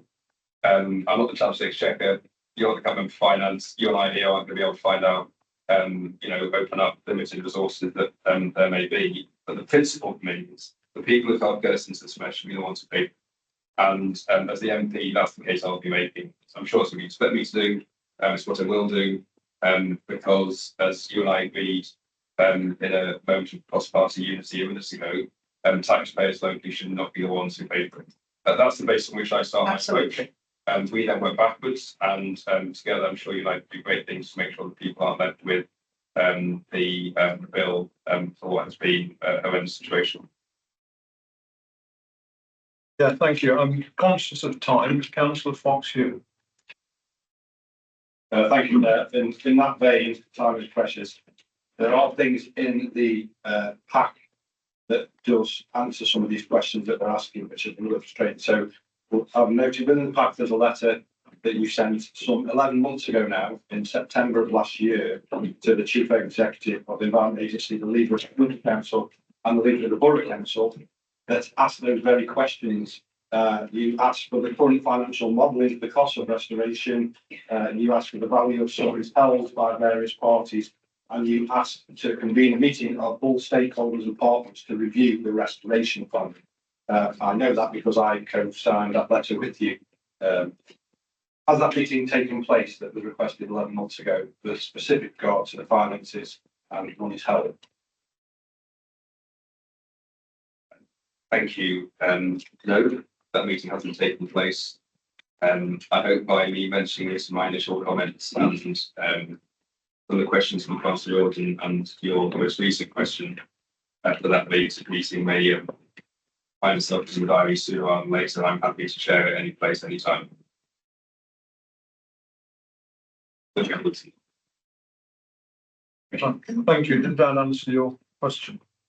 Yeah, thank you. I mean, perhaps now as our MP, it wouldn't be inappropriate if you reissued that request. Thank you, Chair. That's right. There's quite a few letters that I sent for the 2 years I was a candidate and get answered, and I'm in the process of, as you say, resending them from a different email address, hoping for an answer. Okay, thank you, Councillor. Yes, just a point of order, Chair. Could we, if there's any questions in the agenda that we have not yet covered, I think we've covered most of them, but not yet covered, could we perhaps ask Adam to provide a written answer at a later stage to submit to this committee? I'm aware that there's, we're going to run out of time if we go at this pace. So if we are able to ask them to provide a written answer to the rest, then move on to the Environment Agency. I know we've got a lot of questions to the Environment Agency. I suggest we take a similar approach where if there's any questions we let uncovered for our other witnesses, we ask them to provide a written statement to answer later on. That'd be acceptable to the committee. Yes, if members are content, and unless our MP wants to make a final comment, I propose to close this session and move on to the Environment Agency. You did have notice of the questions, and I saw when we had a discussion in the break that you had a comprehensive brief. So I think it would be helpful if you could write to me as chairman with the answers to those questions, if that's okay. Very happy to do that, Chairman. I was raised by a parent who taught me that failure to prepare is prepared to fail. So I always try to be well featured, but I will happily send you written questions. And thank you for giving me a chance to speak on behalf of the Union. Thank you.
Within order for me to have.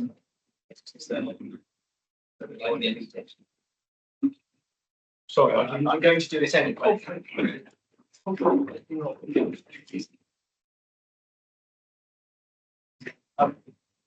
It's very small. Is it just putting a notice and action on it? Is there anything else wrong? Thank you.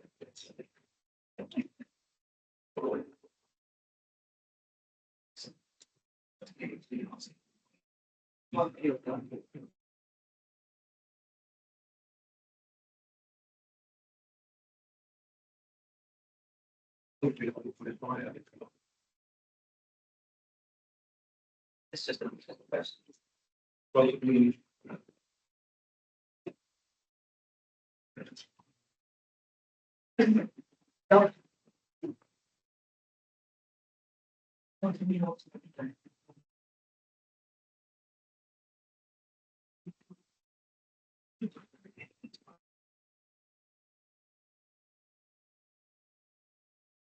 We don't allow what that we're going to. You can see. No. Yes, well, I think they've seen it. They've got one down there.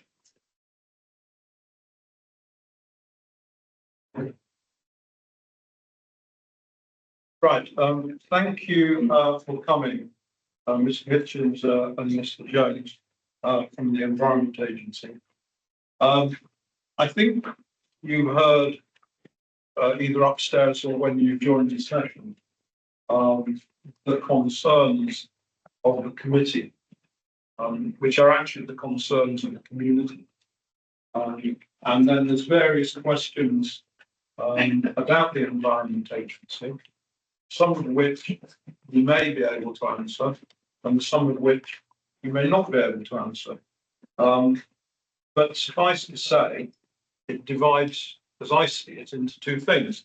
There's the regulatory framework, which may or may not be adequate.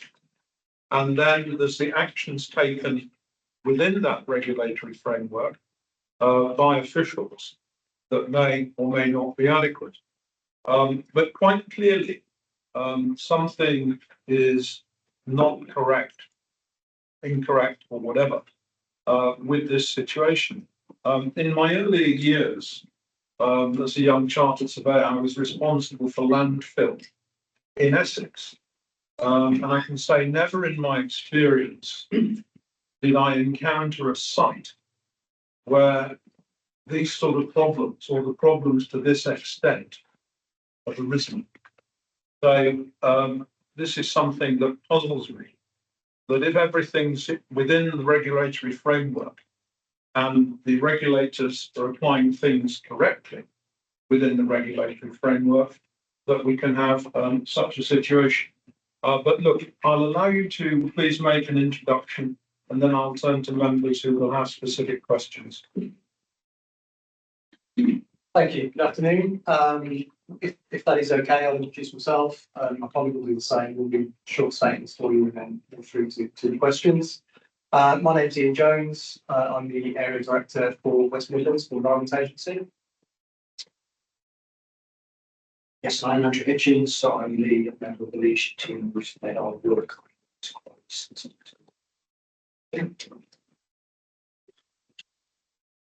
Thank you. Firstly, thank you again for making arrangements for us to be able to attend today and the second day. That flexibility is very much appreciated. Thank you also for making the recordings available from the first of the hearings. It was clearly more that we were able to view them and wanted to give you confidence that we've both done so. We are acutely aware of the impact that the site has on the community, and we hear the frustration and concerns of those contributing at the first session, and again respectfully saying from those in the room today. It's important we can respond to those concerns and share our position for the committee to consider in the conclusions. We have every sympathy with the community that is still having to live with the increased overdose in the site. This is a priority for us. We have allocated more resources and undertaken significantly more regulatory activity addressing the issues of Walleys Quarry than for any other permitted site. Since March 2021, we've issued Walleys Quarry with 4 enforcement notices. In March this year, a suspension notice to prevent deposition, biodegradable waste until the additional engineering, the cap and the gas infrastructure were installed. These actions have demonstrably driven improvements both in on-site operational practices, gas containment engineering, all of which have reduced fugitive emissions and levels of odour. But we have made it clear to Walleys Quarry that the odour experienced by the community remains unacceptable and that they must provide a sustained and sustainable solution. The Environment Agency position is a matter of record. Consider Walleys Quarry to be a persistent for all regulatory options are under review, taking account of the latest evidence, the response to the accompanying relevant legislation and guidance. I also noted references in the previous according to the multi-agency approach, and similarly earlier this afternoon from Adam, the sort of working together approach. We use a strategic coordination group, an SDG, to manage our collective approach to the issues. We very much value that approach and we remain committed to working with all of the partners on this issue to remove the impact on the local community resulting from the operations of Walleys Quarry. And that was on to Andrew to raise some more specific points for the committee and lead through some information on the evidence so today as well as I. Thank you. Before we move on to the questions, just a couple of points concerning the evidence we will be able to some of the materials already given by the committee. So as has been acknowledged by some previous contributors, it should be clear that Walleys Quarry Limited, the operator of Walleys Quarry landfill, is solely accountable for operating the site. Walleys Quarry Limited is responsible for any non-compliance with the permit and the impact of its activities on the community. The Environment Agency regulates the site in accordance with its permit, DEFRA's guidance on the environmental permitting regulations, the regulators' code, and our own enforcement sanction policy. We must work within this framework and the courts in the same way that partner agencies have explained in their evidence. We recognise that although there have been periods with notable improvements, that in late 2023, early 2024, there were increases in nitrogen sulfide emission levels. This was very concerning, extremely disappointing, given the previously agreed situation since mid-2022. We have made it very clear to Walleys Quarry that the odor experienced by the community remains unacceptable. We must provide a sustainable solution. All regulatory options are under review, taking account of the latest evidence, the company's response, and relevant guidance. The Environment Agency has made the fact that it is carrying out criminal investigations concerning Walleys Quarry Limited a matter of public record. In order to avoid any prejudice to those investigations, we cannot make further comments or answer any question that may relate to them. We must ask members to respect that. The Environment Agency is pleased to be able to participate in these proceedings and will, of course, consider the committee's findings. However, we are an independent regulator. We have taken and continue to take a robust approach to regulating permitted activities at Walleys Quarry within the statutory framework. We know members will understand that they cannot direct deployment of our resources or our regulatory action. We can only make decisions according to the regulatory framework that is in place. We remain, of course, committed to working constructively with all partners, valuing multi-agency approach and develop strategic coordination. The committee has already heard and may hear further opinion from witnesses about the Environment Agency. It would be possible for us to spend the next hour identifying all those points in which we disagree. We're not going to do that because that would be in the best interest of the inquiry. The committee should not assume that just because comments have been made, because we haven't addressed them, that we agree. But there is one matter which I must comment specifically. In session 2 of the first day's meeting of the committee, a witness expressed opinions on the conduct of an individual officer and of the Environment Agency and an investigation undertaken by the Environment Agency in 2019. The Environment Agency does not accept the criticism applied of either the individual officer or the organisation. The matter was fully investigated. Record shows that the conclusions were shared with the individual, as well as further information was provided in that matter. As the committee has taken an interest in that matter and has provided an additional written submission, recommend the committee considers that carefully. As previously stated, we're pleased to contribute to these proceedings. We do not consider it appropriate for this committee to provide a platform for the criticism of individual officers. Having covered those points, I'm conscious of time. I don't intend to make any more points. I just want to emphasise the point that the Environment Agency remains committed to transparency, publishes a large amount of information on our Environment HQ website, which we, as you know, we direct the committee.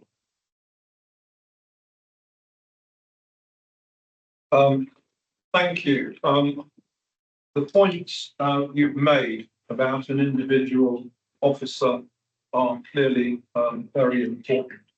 And clearly it was appropriate for you not to mention any further detail. However, in the interests of ensuring that our work and reporting is accurate, I would ask that you provide that additional information in writing to the committee. So that can then be juxtaposed with the comments that were made, and we can dispatch the matter appropriately then in the report. I mean, I do agree with you. I do agree it's important, and I do agree that criticisms of an individual officer in that instance were not appropriate. But I'll leave the matter there and turn to Councillor Fox here. Thank you, Chair. Two questions. Hopefully we've time to both, but we'll see. So, first question is, given that there remain allegations of unlawful waste deposits, and that the cause of the odours and the potential toxic effluents continue to remain unclear as to regards to the cause, can you answer why have the Environment Agency not taken core samples from the site? That's question one. Thank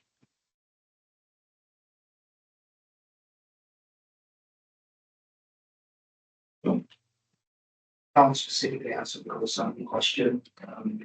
So I think we have to provide a written answers to the committee. Yes, thank you. If you can provide a written answer to that question, that would be appreciated. Councillor Fox here has got another question. Thank you again, Chair.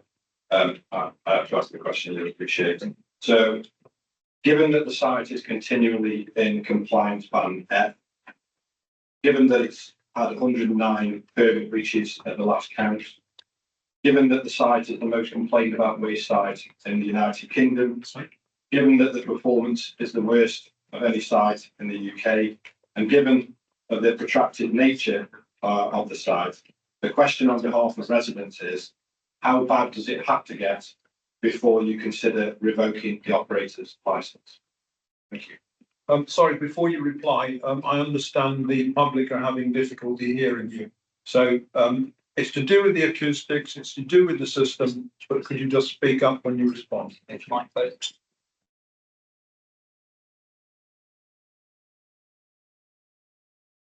Sorry, could you repeat the question? They're just getting distracted and saying. Okay, it's a number of assertions of the question. So the question is on this one, given that the site is continually in compliance band F the last 3 years, given that the site has had 109 permit breaches, given that the site is the most complained about site in the United Kingdom, given that the site has got the worst performance of any waste site in the United Kingdom, given the protracted nature of the issues that this community faces, the question on behalf of residents is, how bad does it have to get before you consider revoking the operator's licence? Thank you. So, and in terms of sort of answering the question, you've talked about revoking the operator's licence. With dealing with a landfill site, we wouldn't revoke the notice in the first instance because that removes the notice. It would be more appropriate to issue a closure notice for a landfill site because that maintains controls on what happens. Revoking a licence effectively means that licence stops. So just a clarification. So in terms of the sort of the issue of the closure notice, the decision to issue a closure notice involves a lengthy and complex process. As we've explained before, we can only legally issue a closure notice in the last resort and exhausted all the other enforcement and regulatory options. We are exhausted, about 20 years to close it. Could we not have comments from the public, please? Please continue. I think as we identified earlier, we've been clear with the operator that we need to now find a sustainable solution. We continue to keep our position. Walleys Quarry response under review, and we're considering all of our further regulatory actions.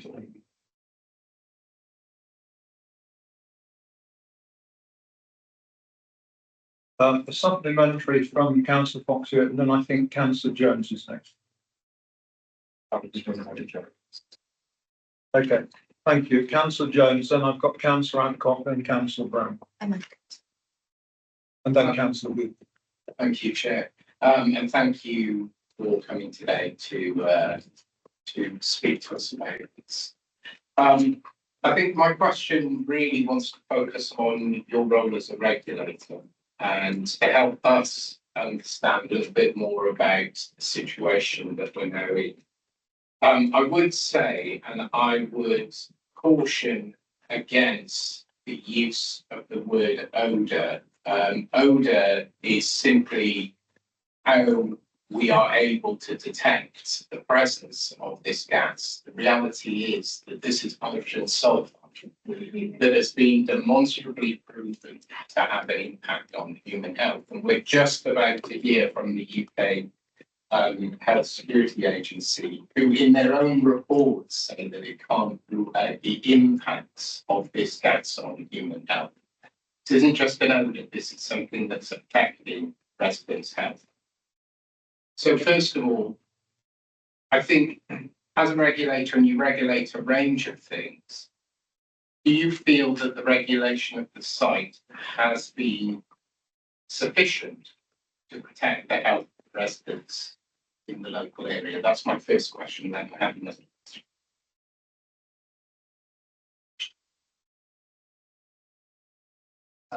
If I pick up the, I'll let UKHSA. Slightly back.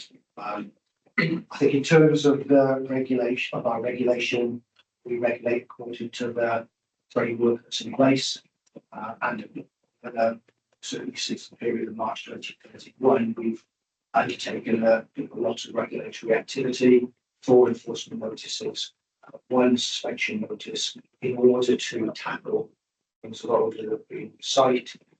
I think, as we said within our opening remarks, where we are now is not a position that we consider to be acceptable. We're continuing to press for improvements in that situation to improve to the sustainability. My second question on that is that, knowing that we have this gas that's at a level that's impacting on human health, what within the landfill could be causing this gas? And what assurances do you have as the regulator that you know what's in there, and that subsequently, when the site is eventually capped off and restored, that this is no longer going to be producing such large volumes of this gas?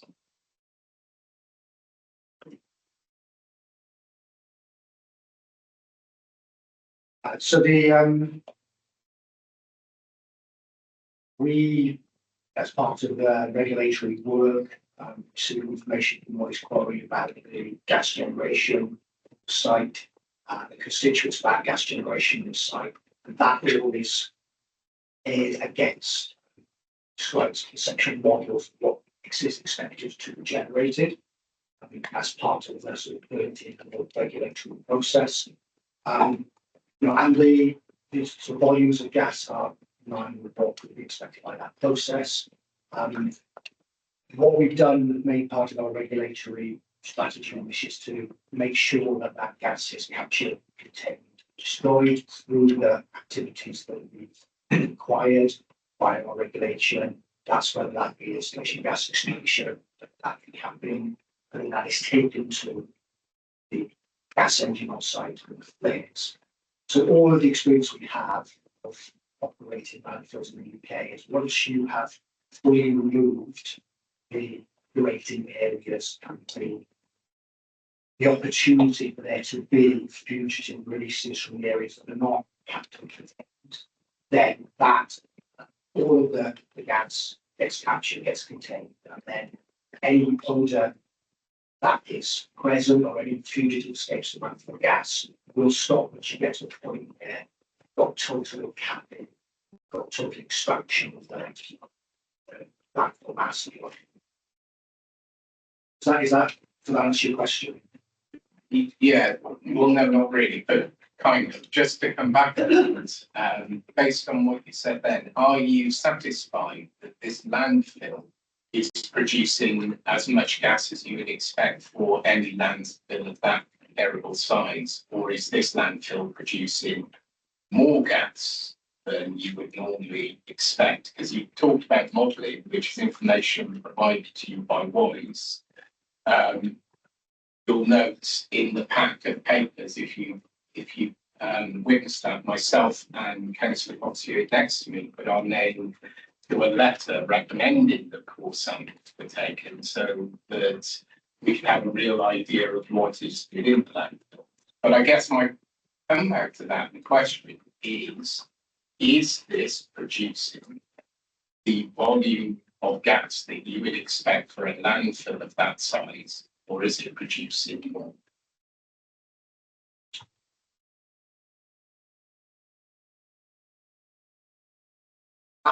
To give you a full answer to that, I think I'd probably take that away and consult some of our landfill gas engineers.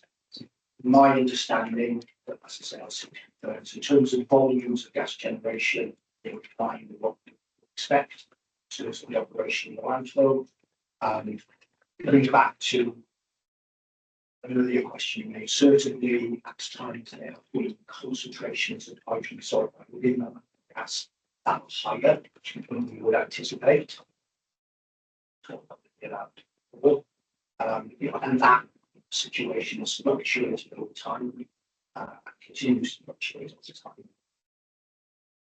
Thank you, Chair. Yeah, thank you.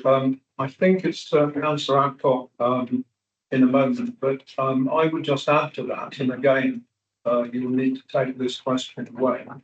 In terms of comparing this site with any other site in the country, do you have any other sites that approach this in any way? I mean, if we score this at 10, then, you know, what's the next one down, or do you have no sites? It's a question that obviously you need to take away, but I think it's very important that we understand where this site is in relation to any other site that we regulate. Councillor Adcock. Sorry, Chairman. Sorry, if you wish to respond, I assumed it would have to be taken away, but please. Apologies, Chair. It was more of a point of clarification than a response. When you asked how it compares, was that specifically back in relation to landfill gas production and composition, or more broadly in terms of the fact that what can we provide if we haven't answered the question? Well, I think Councillor Jones was specific in terms of the volume of gas production. I was widening it in terms of a comparison. Obviously, gas production you're going to look at, but there are then wider issues in terms of the problems on this site compared to the problems that you may have encountered on other sites. I don't want to set parameters because we need really a full understanding of how this compares with anything else we regulate. Councillor Adcock. Thank you, Chair. I think my question might link into that as well.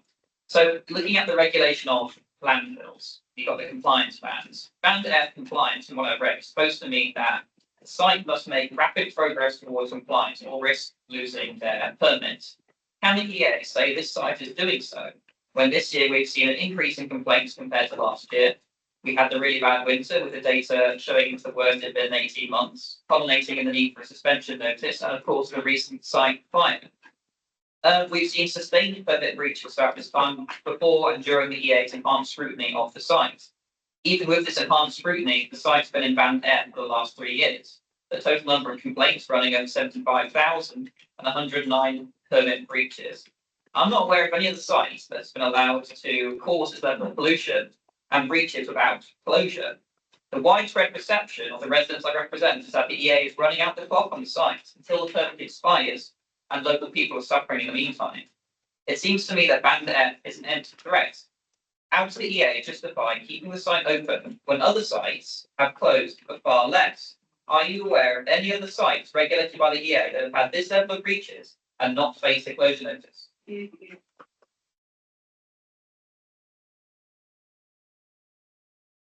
Okay, there are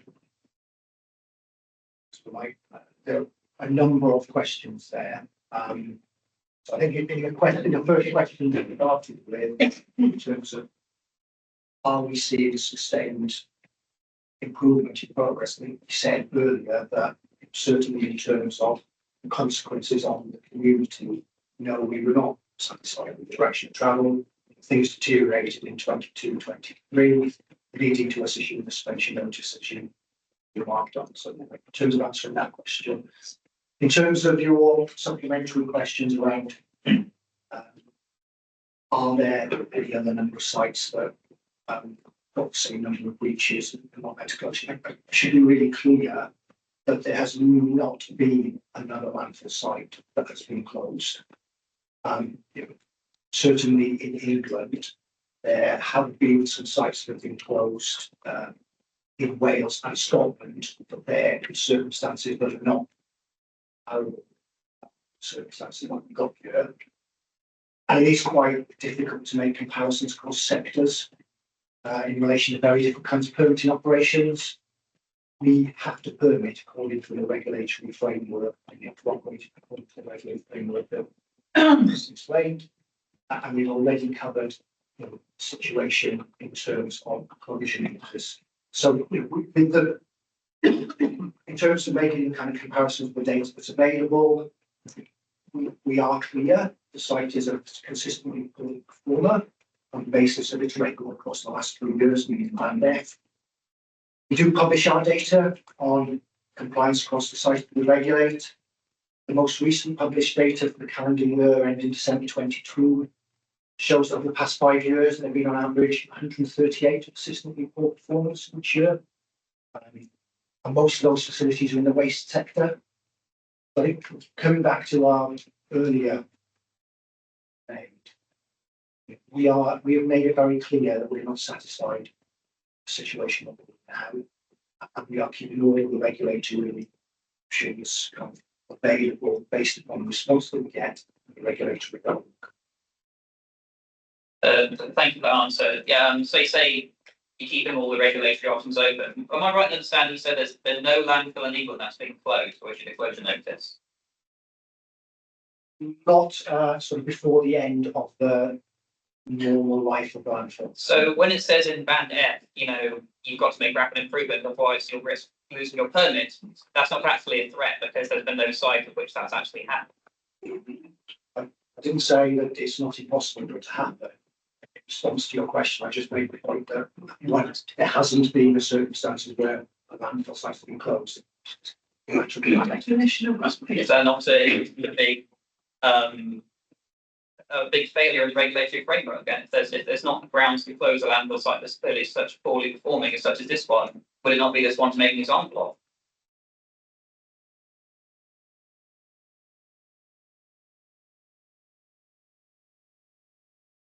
And I'm conscious, Chair, just before I attempt to answer that question, I'll make a comment in terms of being able to take some of the other questions away and give you written responses.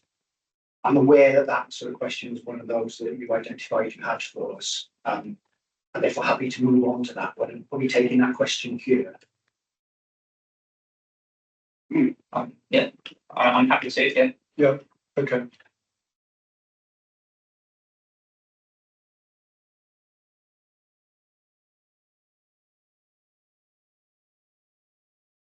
Okay.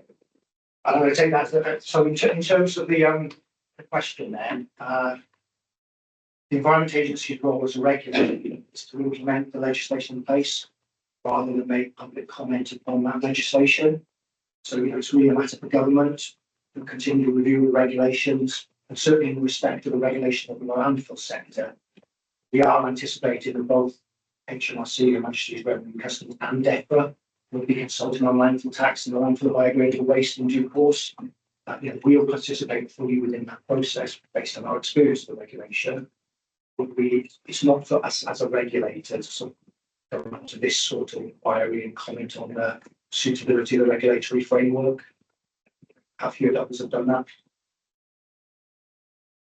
I accept your reply, but as a former senior civil servant, it would be normal for the chief executive of the Environment Agency, or indeed any agency, to advise ministers that the regulatory framework within which they were being required to operate was not adequate. That is actually a duty of a senior civil servant, chief executive of an agency. So to put it another way, can we have your assurance that you will relay the concerns of this committee to your chief executive and ask your chief executive to take up as a matter of urgency with the Secretary of State for DEFRA that the regulatory framework is not adequate? Thank you. I'll just give confirmation on 2 points there. First of all, the chief executive is very engaged. Just to give you assurance on that, this is an issue that he is personally involved in, and as you heard, has spoken with both your local representative, but also the Secretary of State and ministerial teams. So just wanted to make sure that that was shared as well. But by all means, I will take back the feeling of the committee to the chief executive. Thanks for that comment. Councillor Brown. Thank you, Chair. We've heard evidence on the first day and subsequently that there's a feeling amongst residents and local agencies such as Silverdale Parish Council that the enforcement positions taken were very much on the side of, let's use layperson's terms, so the operator and the businesses to ensure growth rather than a concern on public health. And I've got an example of that I want to question you about. The decision made in October 2020 to increase the tonnage of waste that Walleys could take in. That action was supposed to go out to consultation in the months leading up to that, but you allowed them to take in increased tonnage before that decision was made. And you did that on something called an enforcement position. But I'd like you to explain either was it your framework that allowed that, or was it the decision of an individual officer to increase the tonnage to 400 tonnes for that year based on an enforcement position?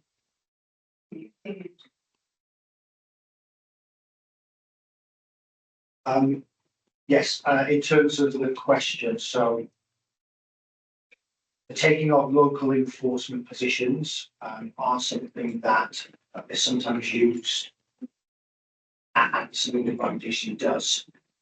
They go through a technical assessment and they go through a governance process as set out in our procedures. So it's not a local officer making an enforcement position. It goes through an appropriate scrutiny and governance decision-making process that we have. The enforcement position was taken as you identify, and as I think it was Adam Jogger gave in his evidence that we saw in the inquiry. I think he took you through some of the letters that he sent us and we sent him. As far as I'm aware, all that is accurate. So we did certainly take enforcement position to allow the increase in the amount of waste accepted in 2018. It wasn't 400,000 tonnes, which I think you said. I think it was 300,000 tonnes. In terms of sort of coming to the number of your question, an enforcement position was granted. Enforcement positions are something that the agency does across the range of its activities, and they do go through appropriate governance and decision-making processes. Thank you for explaining that, but you included a reference to risk assessments making that decision. Didn't the number of complaints, local concerns and objections raise that to a level that you were taking a decision that really was flying in the face of available evidence? Did you want to come in? I'll come in subsequently if you can start. So yes, a technical assessment is made, and it's equally a technical assessment was made on the subsequent variation that allowed, if you like, the movement of 400,000 tonnes a year subsequently. Those technical assessments are made on the regulatory framework that's in place and made on kind of technical parameters around what is the risk, what are the engineering measures that are in place at the time. So that technical assessment is published in something they call a decision document. That decision document was published in the draft 92 stage and consulted on my community. All of that information is still available on our citizens face site, happy to direct the committee to it. That's technical assessment includes all of the consultative responses that were received from all of the partner organisations, all the individuals, all the representative individuals, and the consideration we made of them and the response. So those concerns will certainly be listened to, certainly recognised. Now, the regulatory framework is to make a technical assessment based around a set of technical criteria. So the number of responses, a number of objections in themselves are not a factor in that decision-making process. It's what the nature of those objections are, the comments they're made, and how they fit into the regulatory framework. Does that help answer the question? Would you agree that the message it sends to the community is whatever happens, they will get what they want? No, I wouldn't agree with that at all. As I said, it's a thorough technical assessment. That technical assessment is 50 or so pages. It is available for anybody to scrutinise. I don't think that characterisation is correct. But would you agree there was a massive spike in both voters and complaints following that? Yep. Certainly the complaint record shows that there is a significant increase in complaints at the back end of 2020 and into 2021. That's what we said earlier. The increase in waste tonnage started in 2018. I wouldn't speculate as to whether you can draw a conclusion between the two. Thank you, Councillor Brown. You're welcome to come back with a supplementary later, but I think it's fair now to move on to another councillor. So, Councillor Wheel.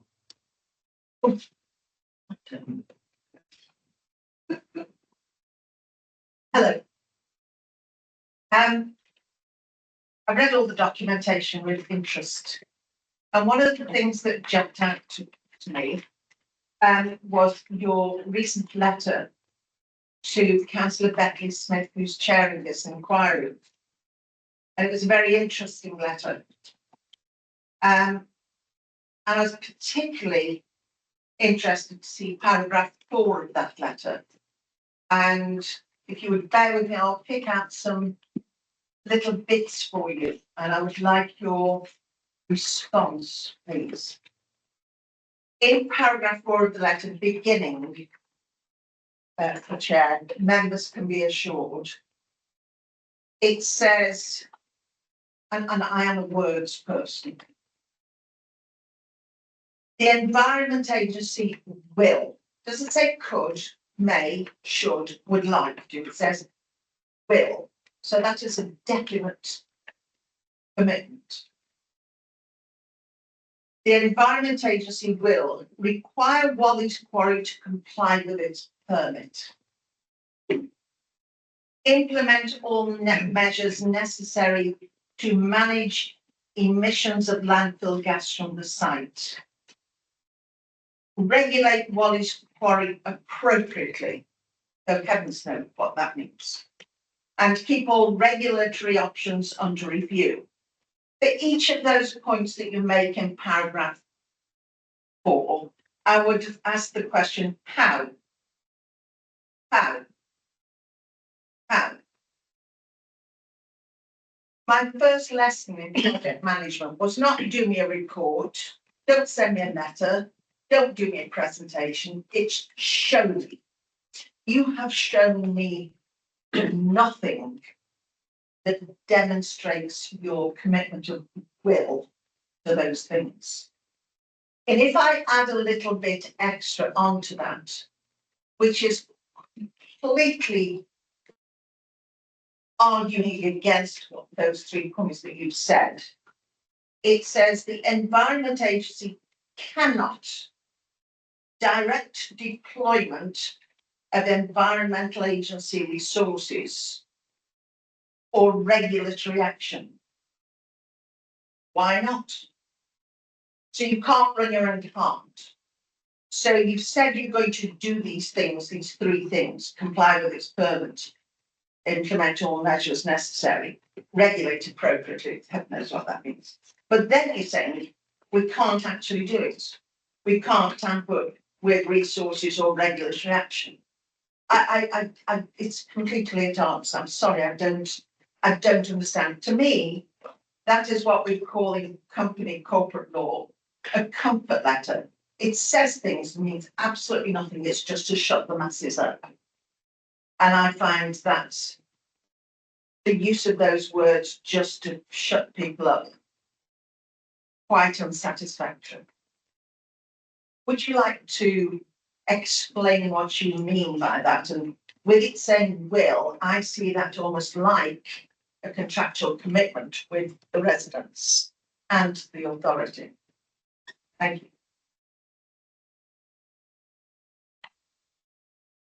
Thank you. I'll start. Andrew might have more detail on the specifics. I understand the point you're making, and I'll reflect a few things in the first instance. It is right that we will and have, through multiple enforcement notices, the situation on site in terms of its engineering, gas extraction, its containment, its operational practices is very different following the regulatory interventions that we've made. In terms of the deployment of resources, as I mentioned earlier, this is a priority. The Environment Agency is a priority for our Chief Executive. I brought the chair of the Environment Agency forward to support the site earlier this year. Our Executive Director of Operations has been communicated well. The deployment of resources is within our control. The team are able to access both local and national support. The conversation was had earlier about the size of the Environment Agency. I won't make a comment on that specific comment, but the Environment Agency is both a national and a local organisation. It's a national organisation that delivers locally. That gives us the ability to draw in that expertise from the national service to inform and drive the regulatory actions that we need to move forward. So we do have the opportunity to move resources around both physically, but also in terms of drawing in specific expertise we need. So I will take an action to review that letter. The wording in that letter doesn't ring true with me either, in terms of the way it's been phrased. And if there's something I need to help clarify that, then I will. But I'll stop talking about Andrew, pick up any specifics in terms of the regulatory actions that are referred to. Just before you start, I would welcome a full explanation of that, because earlier on you said that the Chief Executive was very engaged, and I'd like a definition on that as well. What's very engaged mean? Okay. It's again, it's words, and I would like full and detailed explanation of what you mean, not historically, now. I will do my best. It's difficult for me. I don't have access to Chief Executive his diary, but I know from experience that we have regular direct briefings, both with him and in through his executive management team to us. You've heard already from Adam Jogger how they've already engaged and connected. The Chief Executive is working through his connections ministerially. He's met with, I believe, both ministers, if not certainly one of them, and the Secretary of State. The Chief Executive is very aware and very engaged in the process. Thank you very much. That's interesting, but I would prefer to have definitions. Sorry, Councillor Whelan, can I help, and can I perhaps help the Environment Agency by suggesting that this committee would like to hear directly from your Chief Executive by way of a letter to me, setting out how he's engaged with. Very engaged. How he's very engaged is the word with this, because if these sort of statements are being made, then it's quite important that they are substantiated. And I think it's not unreasonable for us to ask on behalf of the residents for very engaged to be defined. And I think a letter setting this out would be very helpful. Thank you. I've Can I got, have my supplementary? yes, question please, now? please do.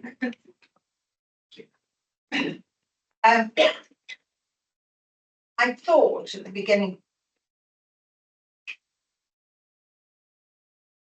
I thought at the beginning of this that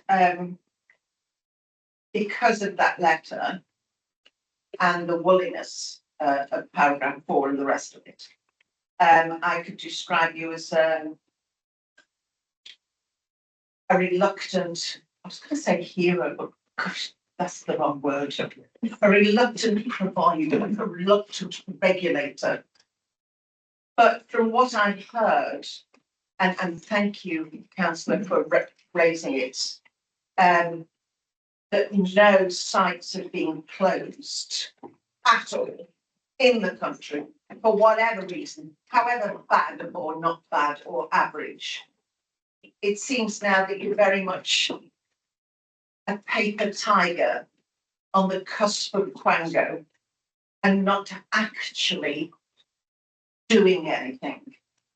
Am I mistaken? I don't think there's a person in this room who wouldn't joyously celebrate if Walleys Quarry was closed down. Why are you so reluctant to close it? Just tell me why. You have the authority, you have the ability, you have the evidence. Why will you not close it and then mop up everything?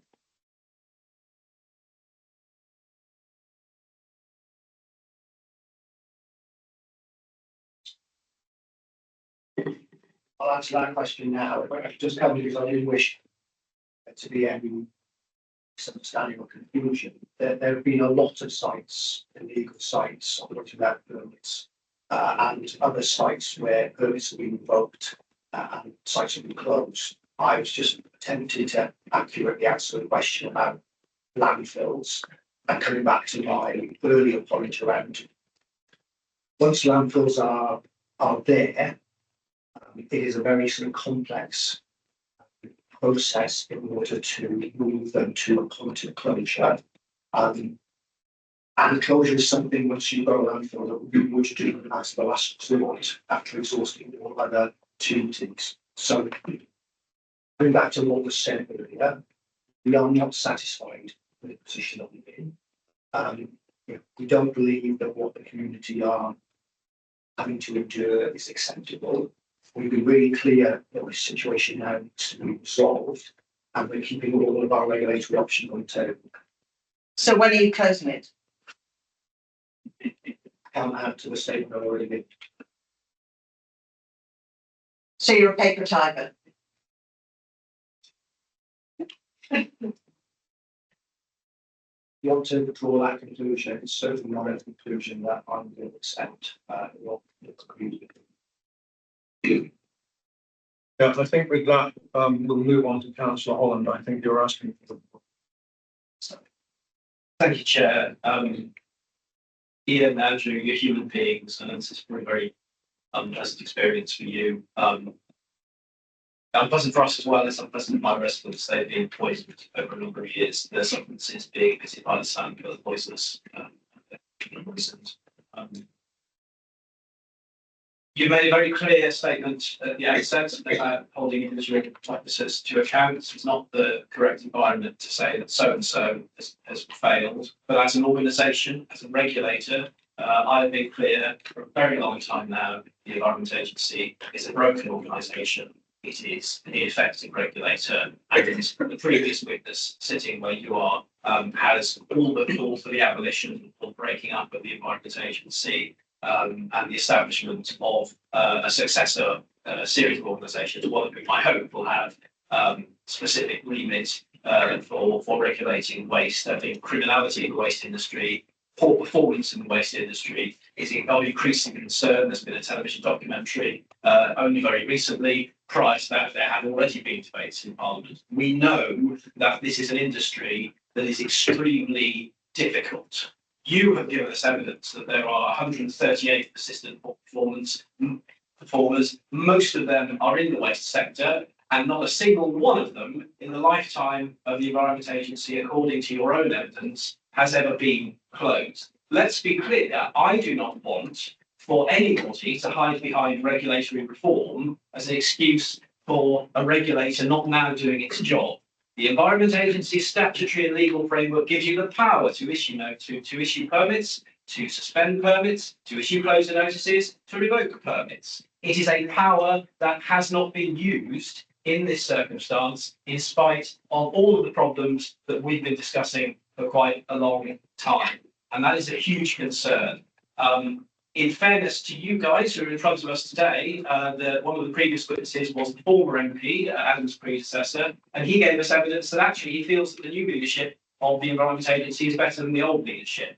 So not in terms of individuals, but as a group of people, as an organisation, he feels that you guys are doing better than the guys who would have been sitting in your chairs some years previously. However, your performance today has been really very disappointing to people in the public gallery. I think if you watch it back, you might be a bit embarrassed. I mean, my colleague has asked a question, and Ian, you have today said that you don't feel that the contents of this letter rings true. This is a letter that was signed by Andrew on the 17th of June. This is your own organisation, and I feel very, very strongly. It's not directed at you as individuals, but I feel very strongly that the Environment Agency is broken. Now, I'm going to say an awful lot of this in private when we consider our report, but I feel it's only fair to give you the opportunity to react to that either now by speaking or by your written follow-up. What is your answer to that? People are calling for you to be abolished.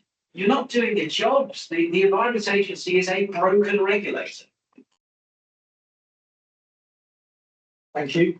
I understand the points you're making. I'll pick some up. Some I won't comment on for quite obvious reasons, I believe, but I will certainly address some of the points you made.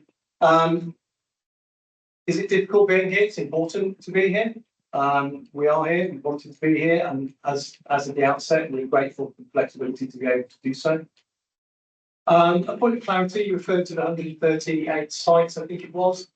There's a point of confusion here. It is not true to say that the 138 sites have not been closed. The sites, the reference to lack of closure related specifically to landfill. The 138 sites are assistant board performers across all of the regulated sectors, many of which are in the waste industry. So just for the point of clarity there, many of those will have all manner of action taken in order to address the situation. Similarly to Walleys, where we have, as we discussed, been using enforcement notice and suspension notice more recently. The use of the word power is important. We do have powers, of course we do, statutory and regulatory powers that we apply, but they're within a framework that we've discussed today. So I understand the point you're making, but it is important to recognise that those powers are subject to specific legal, regulatory and regulatory scrutiny. So yes, the powers are there. It isn't true to say every power can be used in every opportunity when at any given time they are subject to a significant degree of change. But I understand the points you're making, but I don't think I'll comment further on those unless Andrew had anything else specific to say. No, it's not specific. I was kind of actually looking for the letter so I could try and look at the context of that second statement. So the letter went out. Well, theatrical. It's important. Yeah, so the real was referring to it. That's the letter she quoted from. No, I had understood that, and I was looking to see if I could find it so I could understand the rest. Paragraph 4, beginning members can be assured that.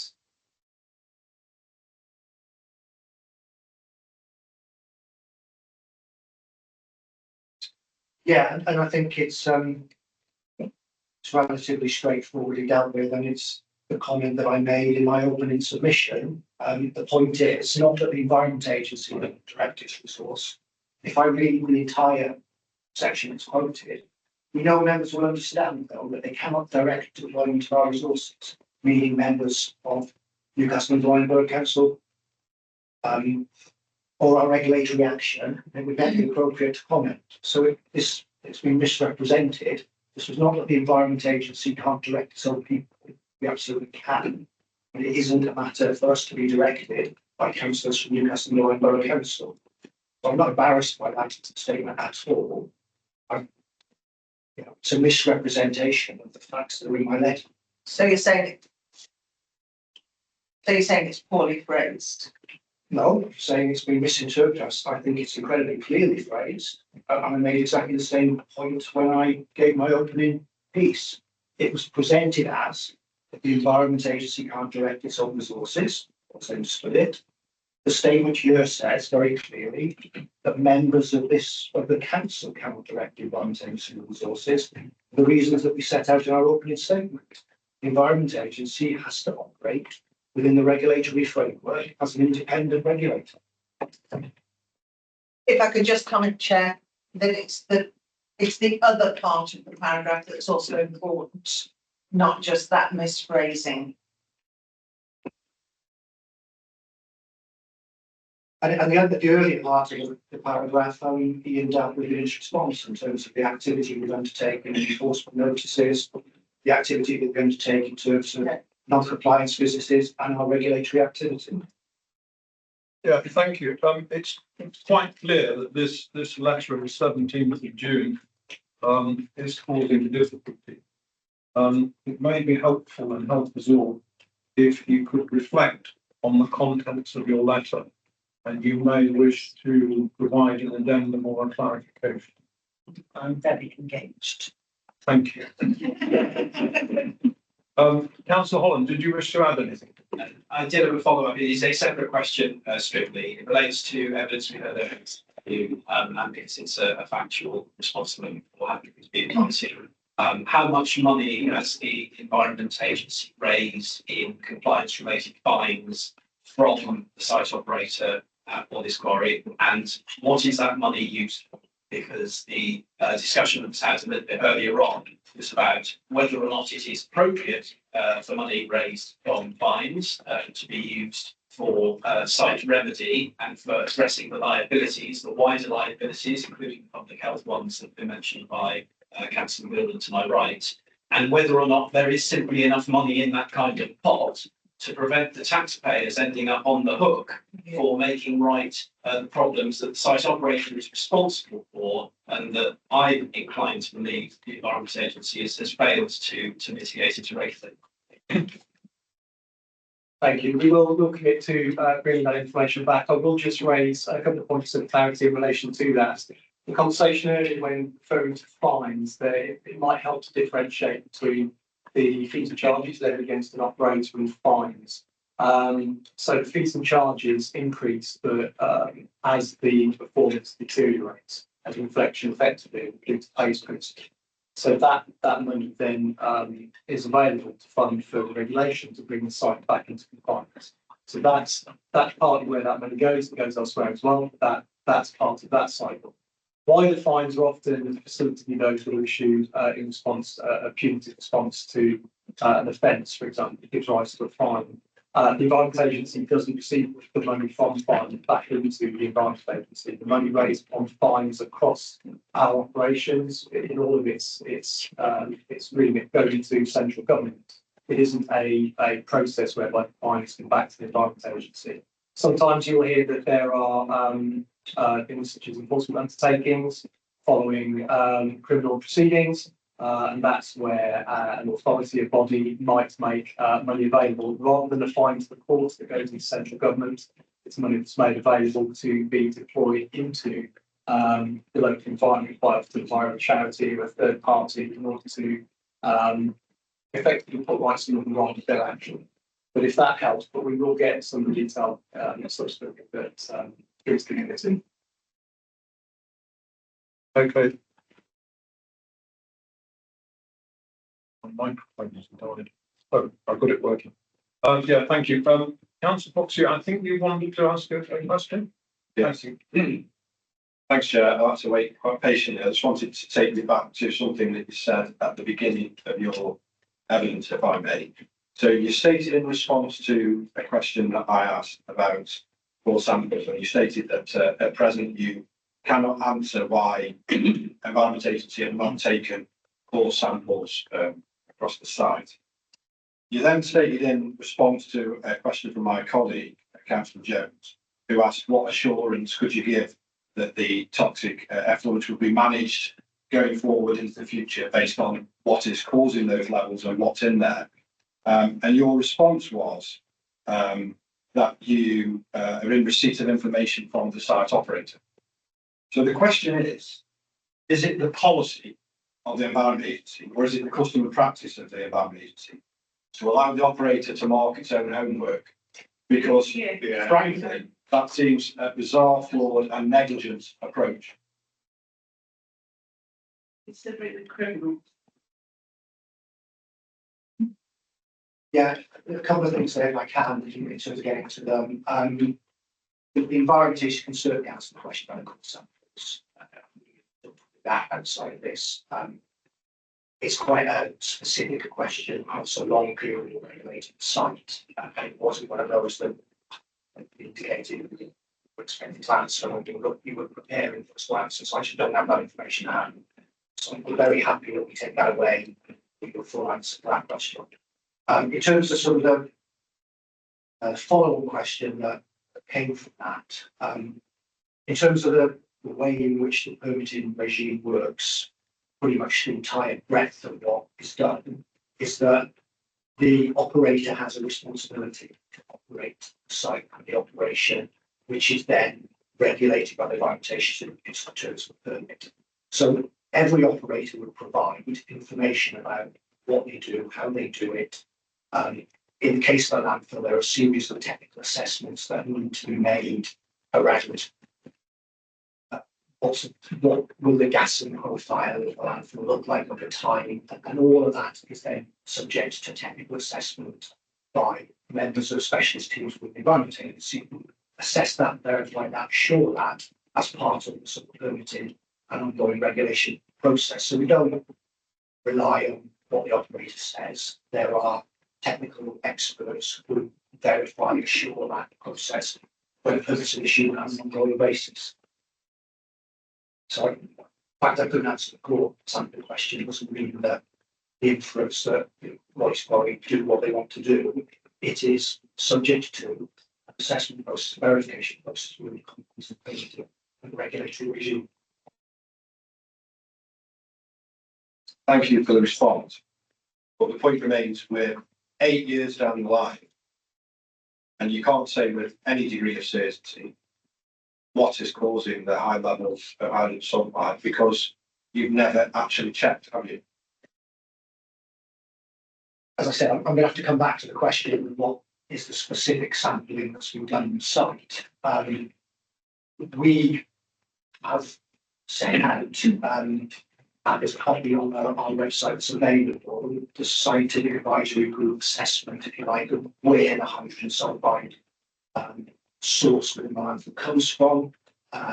And that's an independent assessment that was done by a group of experts brought together by Devon's chief scientist. That concluded that it's straightforward terms that there were sulfate bearing materials most likely that had been deposited at some point in the past in the landfill. I'm summarising, but that is a report that if the committee was not already given consideration to, will certainly provide a link to that. It's already been published. I'm not going to give that to the committee afterwards. Thank you. I'm painfully conscious of time, and I'm also aware that a number of questions have been asked by members of the committee that, for various reasons, you've not been able to answer today, and we've asked you to take various things away. I'm not proposing to summarise that because it is recorded. You've taken careful notes, so you will be able to respond.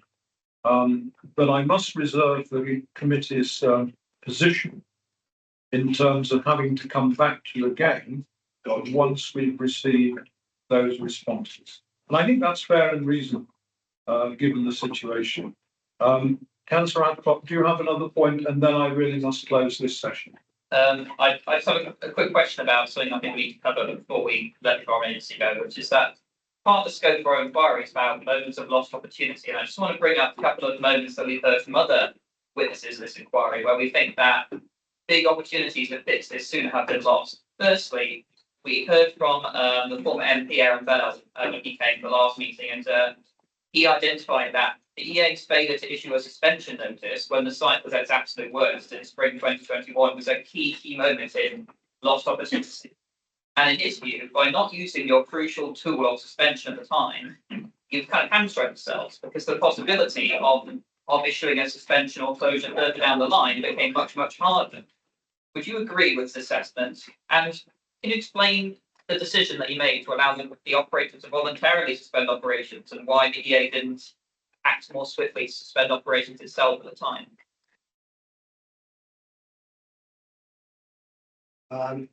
Yes, happy to pick that up.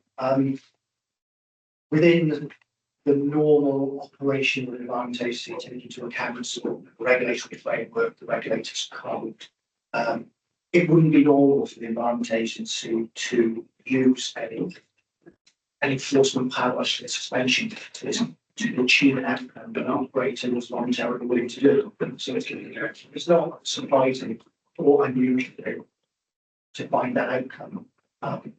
It is better to work with the operator if they are voluntarily willing to do that activity than to issue a regulatory enforcement notice. So that's the reason why in 2021 suspension notice was not issued, because the operator was voluntarily willing to do the work. In terms of the second part of your question, no matter what I said earlier, a decision to issue a complex closure notice is a very complex process. It's absolutely right that the compliance record needs to be taken into account over a period of time. It's absolutely right that the risk of significant long-term pollution, these are all the factors that we need to consider when judging whether or not it's appropriate to issue a closure notice. I think it's far too simplistic to say that had we issued a closure notice back in 2021, we could have therefore just issued a closure notice in 2024. Okay, because I do see a bit of a problem there with the regulatory framework. If operators are allowed to voluntarily suspend, again, it gives them control over the process. So then the Environment Agency would keep hearing, we have to exhaust all that before we consider closure. I mean, the Environment Agency had not issued a suspension up until sort of spring of this year, because the operator had effectively been in control of their own fate up to that point, but by taking control of it in 2021, when really, should the Environment Agency have stepped in at that point, you could then more justify, oh, we've exhausted all options and closed it much sooner. But I want to bring up a bit of a second point, which is another massive issue that I've lost opportunity, which was, of course, between 2021 and I believe October 23, we now know all the hydrogen sulfide data that was collected was incorrect and probably underestimated. I know that's going to be released, I believe, very soon. And it's not just dating back to 2021. I believe you said previously all these devices dating back to about 2016 or so had been wrongly calibrated when looking at hydrogen sulfide, or not calibrated at all. So my question really is, can you explain to this committee why it took 7 years to identify that these machines were not collecting this data properly? Because it's really set this operation back a long time and really hindered people's opportunity to look at the regulator on this site, to look at the health impacts. You would, I'm sure, accept that it's been a huge breach of trust with people. So can you explain why that occurred and why it took so long to identify? Because people expect a certain value for money in the Environment Agency, a certain level of trust and competence, and obviously that was a big time there when trust was broken. So please explain that to us.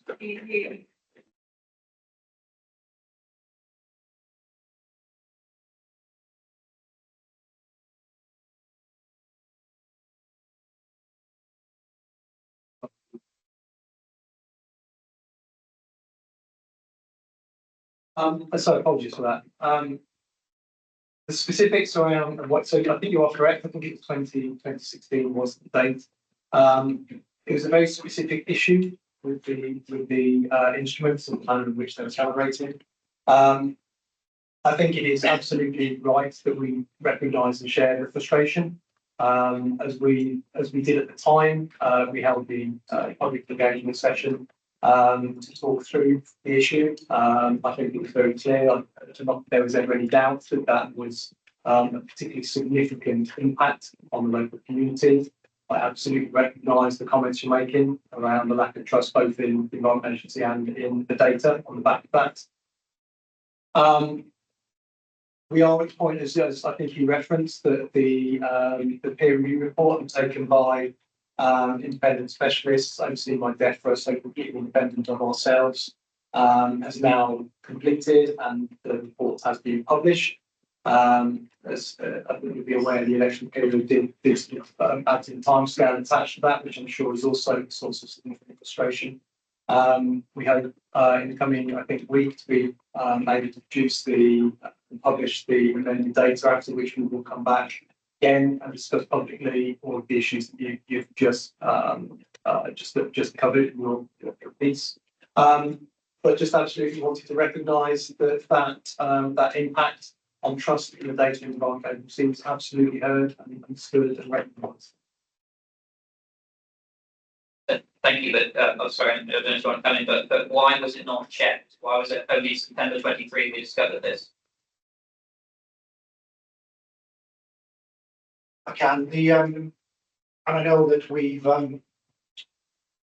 covered this question in the first meeting that we did on the issue that was there was the nature of it was such that because it was to do with the calibration, all of the regular checks of the calibration obviously wouldn't have found it. And it was an issue where it wasn't just our own independent, it wasn't just our own internal assurance processes. We also go through regular independent assurance of our processing and our monitoring by independent third-party contractors, and they didn't make it up either. So it's the nature of the issue that made it took so long. Now, in terms of sort of a more detailed answer to that, happy to take that away, but effectively, it's because of the nature of the problem. It wasn't because we weren't doing regular calibration, it wasn't that we weren't doing regular assurance checking, and it wasn't that third party doing regular checking, it's just the nature of the issue meant that it took so long to be found. Yes, thank you for that. I think it's actually